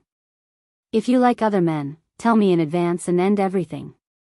After saying that, Tang Yen turned around. I'm going to sleep in the study. I thought that you've never been in a relationship before, and you don't know what feelings are. You won't sleep with women casually. Who told you that? Or, who told you to define it for me? Tang Yen raised his eyebrows. Okay, I know that you're very capable in that aspect and very skilled. I haven't fooled around. A relationship is a relationship. It's just that I haven't been in a relationship in recent years, but I also have needs. After explaining, Tang Yen turned around and left the bedroom for the study. Feng Shanshan laughed and then went to the living room. She still liked Tang Yan's fireplace the most. This man was very black-bellied. He was not like that in front of others. Behind the scenes, he must have some wonderful love stories and private life. This kind of person was the most dangerous, but at the same time, he would make you dig deeper. Wasn't that how women were? Even if they knew that the person in front of them was an onion, they would still not give up and peel it to see if he had a heart. But at the same time, Feng Shanshan would feel guilty. Because in the eyes of people like Mu Qiqi, this was treason and a sign of not having self-respect. She was maintaining a dangerous relationship with Tang Yen. In the study, Tang Yen sat in front of the desk and wrote his diary. This was his habit. It was the first time in 2 years that he touched a girl's body. He was crazy, but at the same time, he was serious. Although he knew that Feng Shanshan was not a simple woman, and the more he grabbed her, the more she would run away, he was very sure that he would only have such a strong impulse and desire for someone who had fallen in love with him. But now there was a problem. That woman outside, it was obvious, she did not like to talk about feelings. Then he could only play hard to get.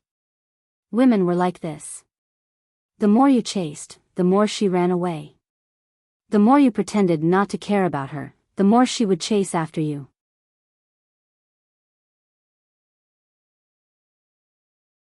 Chapter 581. At the same time, in the banyan courtyard. In the master bedroom upstairs, Mu Qiqi had just experienced an intense workout. Of course, she also knew what Xing Xiao wanted to tell her. An outstanding young entrepreneur. Mu Qiqi felt very excited just thinking about it. I'm going to give you an award, right? Do I have to go too? It's just a banquet. Besides, you're my wife. If you don't go, who's going with me?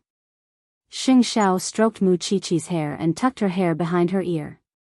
Then, what do I need to prepare for that kind of scene? Etiquette? Or something else? Or do I need to dance? Nothing. That night, you just need to stay by my side and be yourself. Mu Qiqi thought about it and felt very proud. Because in just a short year, Xing Xiao could do what others could not do in decades. Okay, when the time comes, I'll be very obedient because I only want to see your most handsome side. Xing Xiao hugged her and pulled the blanket for her. I've said what I need to say and done what I need to do. Go to sleep. Mu Qiqi was satisfied. She lay in Xing Xiao's arms and soon fell asleep sweetly. Sometimes, living too comfortably would make her feel frightened.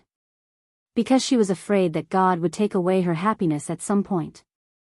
Therefore, even with Xing Xiao by her side, Mu Qiqi still cherished every day with him.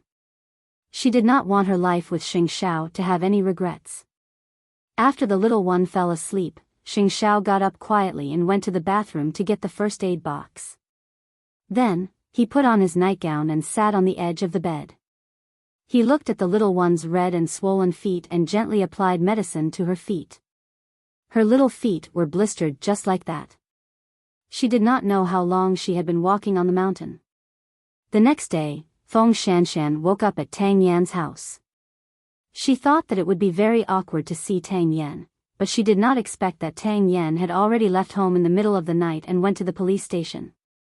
Feng Shanshan heaved a sigh of relief and went to Tang Yan's room to clean the trash can because there was evidence of their crime last night. She did not expect that Tang Yan had already cleaned it last night. Alright, everything was because she worried too much. After breakfast, Feng Shanshan went to school. She did not know why, but she felt guilty when she saw Mu Qiqi. Mu Qiqi had warned her yesterday that if she was not sincere to Officer Tang, she should not provoke him. In the end, the two of them had sex last night. However, Tang Yen was not an idiot in love like Mu Chichi thought he was. He was so secretive. Who knew how messy his private life was in the past? Mu Chichi looked at Feng Shanshan and felt that there was something wrong with her today. What happened when you went back with Officer Tang last night? It's not like you don't know him. With his personality, what could possibly happen to him? Feng Shanshan replied. I'm afraid that you won't take responsibility if you bully her. You're thinking too much. Feng Shanshan pushed Mu Chichi's head away. Focus on your book. Don't you need to take a test? Mu Chichi shook her head and did not continue asking. In her opinion, Tang Yen was the kind of man who came from a good family. No, it should be said that in everyone's eyes, Tang Yen was the kind of man who did not lust after women. Only Feng Shanshan knew that this man was dangerous to the core. In the afternoon, after class, the two of them went straight to the police station. They wanted to know if all the bodies of the dismembered body case had been found. The professor asked them to go to the autopsy table to take a look. After the rain stopped, the police went up the hill to clean up again. Tang Yen brought a big bag of body parts back to the police station and was putting them together. This is not the only victim.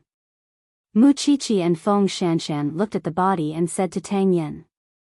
A man and a woman, and they like tattoos very much. Alright, the bodies have been found. The rest is up to you, the forensic doctor. After that, Tang Yen stepped back and let Mu Chichi and Feng Shanshan go forward. Feng Shanshan saw the man stepping back and brushing past her. Her heart suddenly stopped for a second. When she thought of the man's ferocity last night, she could not help but blush. Both of you will do the autopsy today. I'll watch from the side, the professor said to Mu Chichi and Feng Shanshan. Tang Yen, what's wrong with your hand? Hearing the professor's question, Feng Shanshan pricked up her ears. It's nothing. I was looking for the body in the morning and rolled down the cliff. Otherwise, I wouldn't have found these body parts. Your physique is indeed not bad, but you can't be so reckless. If something really happens to you, how am I going to explain it to your father in the future? In the end, you still need a woman to control you. If there's nothing else, I'll go out first. Tang Yen was still cold. He did not take the professor's words to heart. When he went out, Feng Shanshan took a look at his arm. It was full of scratches and bruises. It was not an exaggeration to say that it was a bloody mess. In fact, Tang Yen had to admit that he did not clean the wounds on purpose. Because he knew that Feng Shanshan would be in the forensics lab. Feng Shanshan seemed to understand Tang Yan's intention. So, during the autopsy, she turned to Mu Chichi and asked, "Are you good at judging people? I heard that you've always been good at judging people. In life, how can I really judge someone accurately? It's just my instinct that I don't like them." Then, do you really think that Tang Yen is an idiot when it comes to relationships? It's not that I think so. From the first time I met him, you've been telling me how low his EQ is and how he doesn't care about you. Mu Chichi smiled. That's your intuition, not mine. Feng Shanshan did not say anything. She suddenly had a feeling that she was the purest person in the world. Stop talking nonsense. Let's get down to business. After saying that, Mu Chichi put the two bodies together. But after they were done, the two of them looked at each other and called for the professor. The professor was shocked when he saw the tattoos on the bodies. At first, we thought that these two victims just liked tattoos. But after we put the bodies together, we realized that the tattoos on their bodies are unusual, Mu Chichi explained. This kind of thing seems to be psychic. I've seen it in a movie before. I hate solving cases related to metaphysics the most. The professor sighed as he put on his gloves. Although I don't believe in gods, I'm still in awe of them. I always feel that touching these things makes me uncomfortable. Professor, it's not these things that make you uncomfortable. It's the story behind them that makes you uncomfortable.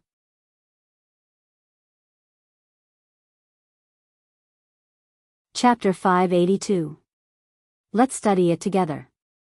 Let's see what these patterns mean. The professor picked up a magnifying glass, intending to study those spine-chilling things in detail. Muchichi, too, went to look up the name of the horror movie and found the patterns in it, showing it to the professor. This pattern is tattooed on the body after death. Its meaning is to destroy the soul of the deceased and prevent them from reincarnating. It's like a taboo spell, but the murderer didn't just put a curse on them, he even dismembered them. It's clear that the murderer hates the man and woman very much. The murderer must know such sorcery. Well, it's almost the weekend. If you have the time, go with the police to the spot where the bodies were dumped. You might find something there. Muchichi and Feng Shanshan shared a look and nodded. Although there had been cases like this before, it had been deliberately done by someone. But now, 2 corpses were placed before them. To tell the truth, even if they believed in science, they still felt chills running down their spines when they came into contact with such things. In the hospital at night, Grandpa Xing's ward was filled with the Xing family. The Xing family naturally had to show their concern for Grandpa Xing since he had suffered such a great calamity. Of course, some of them could not help accusing Xing Shao. What's wrong with 8th brother? He didn't even inform us when something so serious happened to you. He just did it all by himself. Those who don't know him would think that he's plotting something against you and the Xing family. Who knows what 8th brother is thinking? He's up to no good. I allowed 8th brother to do this. The old man said, leaning on his sickbed. If you want me to die early, do your best to sow discord in front of me. Let me see what you're up to. As soon as the old master finished speaking, the whole family fell silent. Of course, the Xing brothers could tell that Xing Shao was returning to the Xing family. I know what you're thinking. The old man sneered. But don't worry, 8th brother isn't coming back. I know what you're thinking. Grandpa Xing sneered and continued, but 8th brother has no intention of coming back. You can rest assured. That's not what we meant. After all, 8th brother was the one who wanted to leave the Xing family.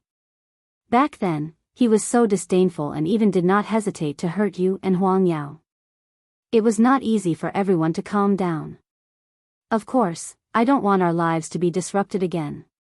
Grandpa, you should rest more. You don't have to waste your energy explaining this to everyone. After all, it was 8th brother's expert who helped you get through this. We should all thank him, said Xing Kai. Uncles, don't you think so? No one said a word because they did not know what Xing Kai was up to. Since all of you are here today, I'll verify this matter as soon as possible. I've already made my will in triplicate, and each one is being kept by someone else. I've never thought of changing it, so no matter what kind of thoughts you have here today, it's useless. Now that Huang Yao is under 3rd brother's leadership, I am very relieved. I also hope that you can do your best to help 3rd brother. Don't think about other things that you shouldn't think about. Even if I'm really gone one day, don't think about causing any trouble. I've already arranged everything. After hearing what Grandpa Xing said, everyone became even more silent. They could not help but look at each other.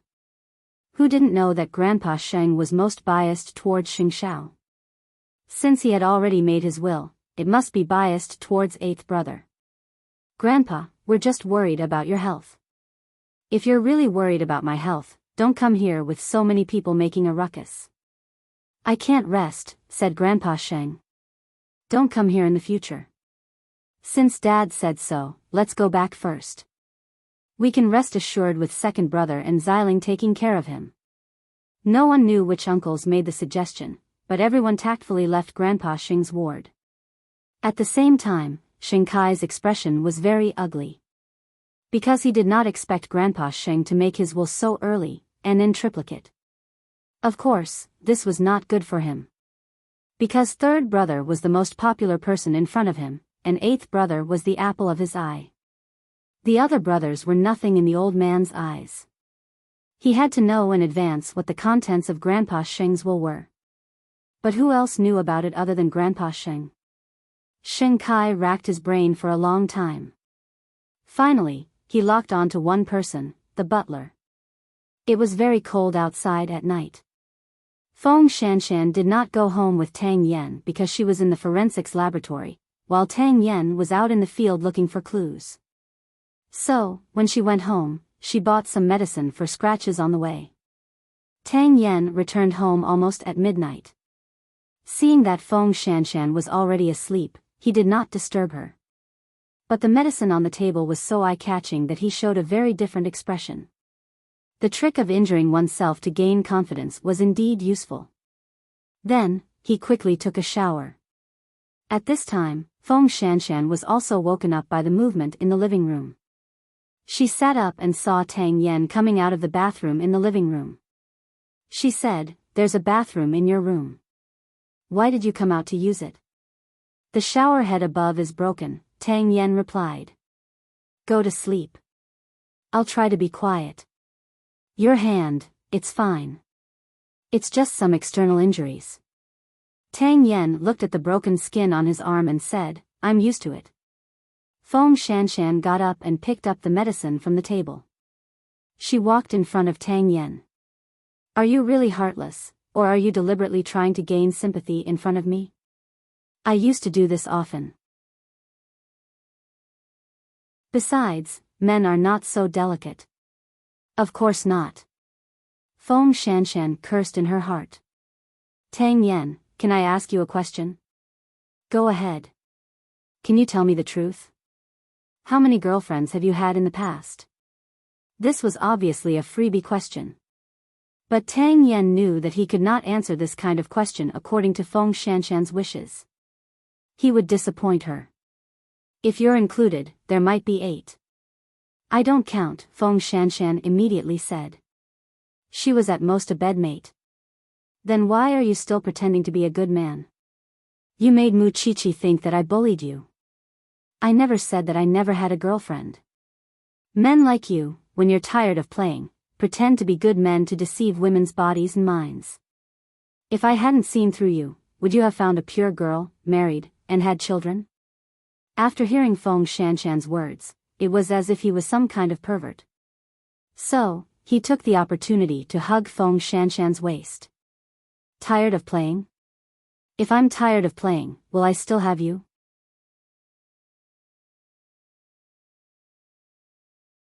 Chapter 583.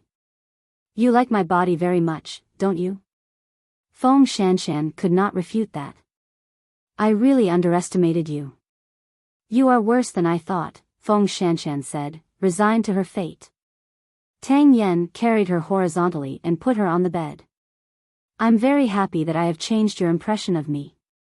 So, can I enjoy my bed partner now?" Feng Shanshan felt that she must have been possessed. That was why she allowed Tang Yen to do whatever he wanted. In the past, she felt that she had flirted with a man from a good family. Now, she felt that she had offended a big boss of the dark side. That kind of feeling was really beyond her imagination. Who would have thought that the seemingly righteous officer Tang would be so bold and unrestrained? "When you provoked me, you should have been fully prepared." A single man who has lived for so many years must have a woman by his side. Unless, he is impotent. Feng Shanshan raised her eyebrows. But then, she completely lost her temper. That night, she slept on Tang Yan's bed. Because Tang Yen deliberately made her legs weak, she could not even stand up, let alone go to the sofa in the living room. Then, he got up from the bed and went to the study. If he wanted to completely win Feng Shanshan's heart, he could not sleep with her. He had to continue to hang on to her, ignore her, and be cold to her. Just as Feng Shanshan said, he was harmless in front of others. But behind her back, only Feng Shanshan knew how dark a man he was. The next day, Mu Chichi woke up very early.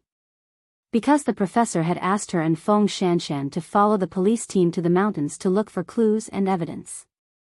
Xing Xiao saw that she was in a hurry, so he stopped her.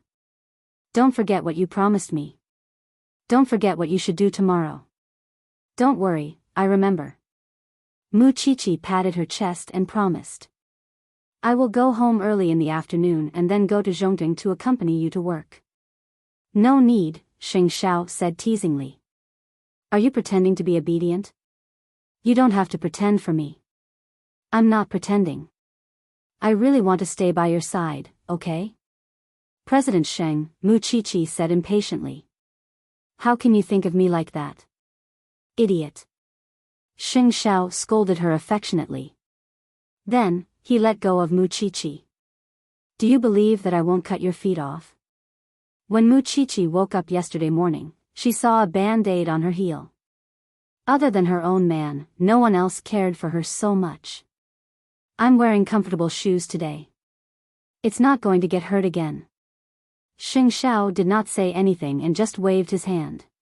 Mu Qiqi smiled and leaned forward. She wrapped her arms around his neck and kissed him on the cheek. Wait for me in the afternoon.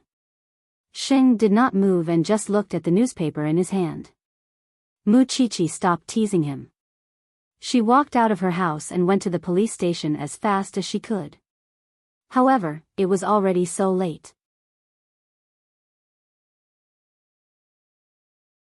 The police were all ready, but Feng Shanshan was nowhere to be seen. Mu Qiqi looked around and saw that Tang Yan was already in the group. The two of them lived so close to each other. Did they have to avoid each other so much? Teet v teet v teet teet, the Feng teet teet. Overslept? I didn't set the alarm, Feng Shanshan replied. Did the others leave? Of course. I'm the only one who will wait for you. Mu Qiqi got into the police car. In fact, Tang Yan's car was right in front of them. Feng Shanshan also saw the person driving the car. However, the two of them were already so intimate, but they had to pretend that they were not familiar with each other during the day because she really did not want to provoke any more feelings.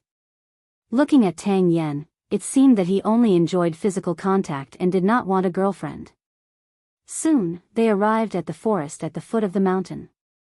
Mu Qiqi noticed something. So we climbed so high that night. This is the highest mountain in Jianchuan. It's 2,800 meters high. That night, we might have climbed less than a quarter of it. The senior in the team explained to Mu Qiqi. It said that there are still people living on the mountain. So, our main task today is to check on those people. Tang Yan was leading the team. Of course, there were no other girls in the team. So, the task of protecting Feng Shanshan and Xing Xiao fell on his shoulders. There are 12 families on the mountain. 6 of them are on the mountainside, and the other 6 are at the top. Why are there so many people living on the mountain? This was not a scenic area and the terrain was steep. Why did the people not go down the mountain to live? That's because there's a temple on the mountain. This temple is also the place we are going to check today. When we go up the mountain, try to climb the steps diagonally. When you go down the steps, you must do so. Otherwise, your knees will be seriously injured. Tang Yan reminded Mu Qiqi and Xing Xiao before they went up the mountain. Feng Shanshan's knees might not be the only thing that hurt. Her legs were still weak because of last night. She could not even use her strength when she walked normally, let alone climbing the mountain. What's wrong? Mu Qiqi asked when she saw Feng Shanshan lying on the tree. Are you not feeling well? You look so pale. Are you sure you want to go up? I didn't sleep well last night. But don't worry. I can still hold on. I'm just asking you to follow them to find clues. I'm not asking you to risk your life. You don't have to be like this. If you're really not feeling well, stay at the foot of the mountain. Tang Yan said coldly to Feng Shanshan. Don't drag down the progress of the entire team because of you. Feng Shanshan thought to herself. Although it was the truth, this damn man did not have to say it so directly, did he? When he was with her, he could say all kinds of provocative words. He changed into a different person during the day. We can't let her stay here alone, can we? Mu Qiqi said. You guys go first. I'll send her to the car, Tang Yan answered Mu Qiqi. Mu Qiqi nodded. She was relieved. Although Tang Yan did look very businesslike, the group set off first. Therefore, the group set off first. Feng Shanshan was grabbed by Tang Yan. You don't look well. Let's go home and rest. I don't need you to worry about me. Feng Shanshan said impatiently. I can take care of myself. If you faint later, we'll have to waste manpower to carry you. You stay here. If the murderer is still on the mountain and you're unlucky enough to meet him, what will you do? Feng Shanshan glared at Tang Yan and did not say anything. Who's to blame? Be obedient. I'll send you out first. Hearing Tang Yan's soft words, Feng Shanshan's face was no longer as sour as before. She obediently climbed onto Tang Yan's off-road vehicle. If you send me up and come back, will you still be able to catch up to them? You're tuning in to the Romantic Tales YouTube channel. Don't forget to subscribe and join us on this journey to catch the most captivating stories.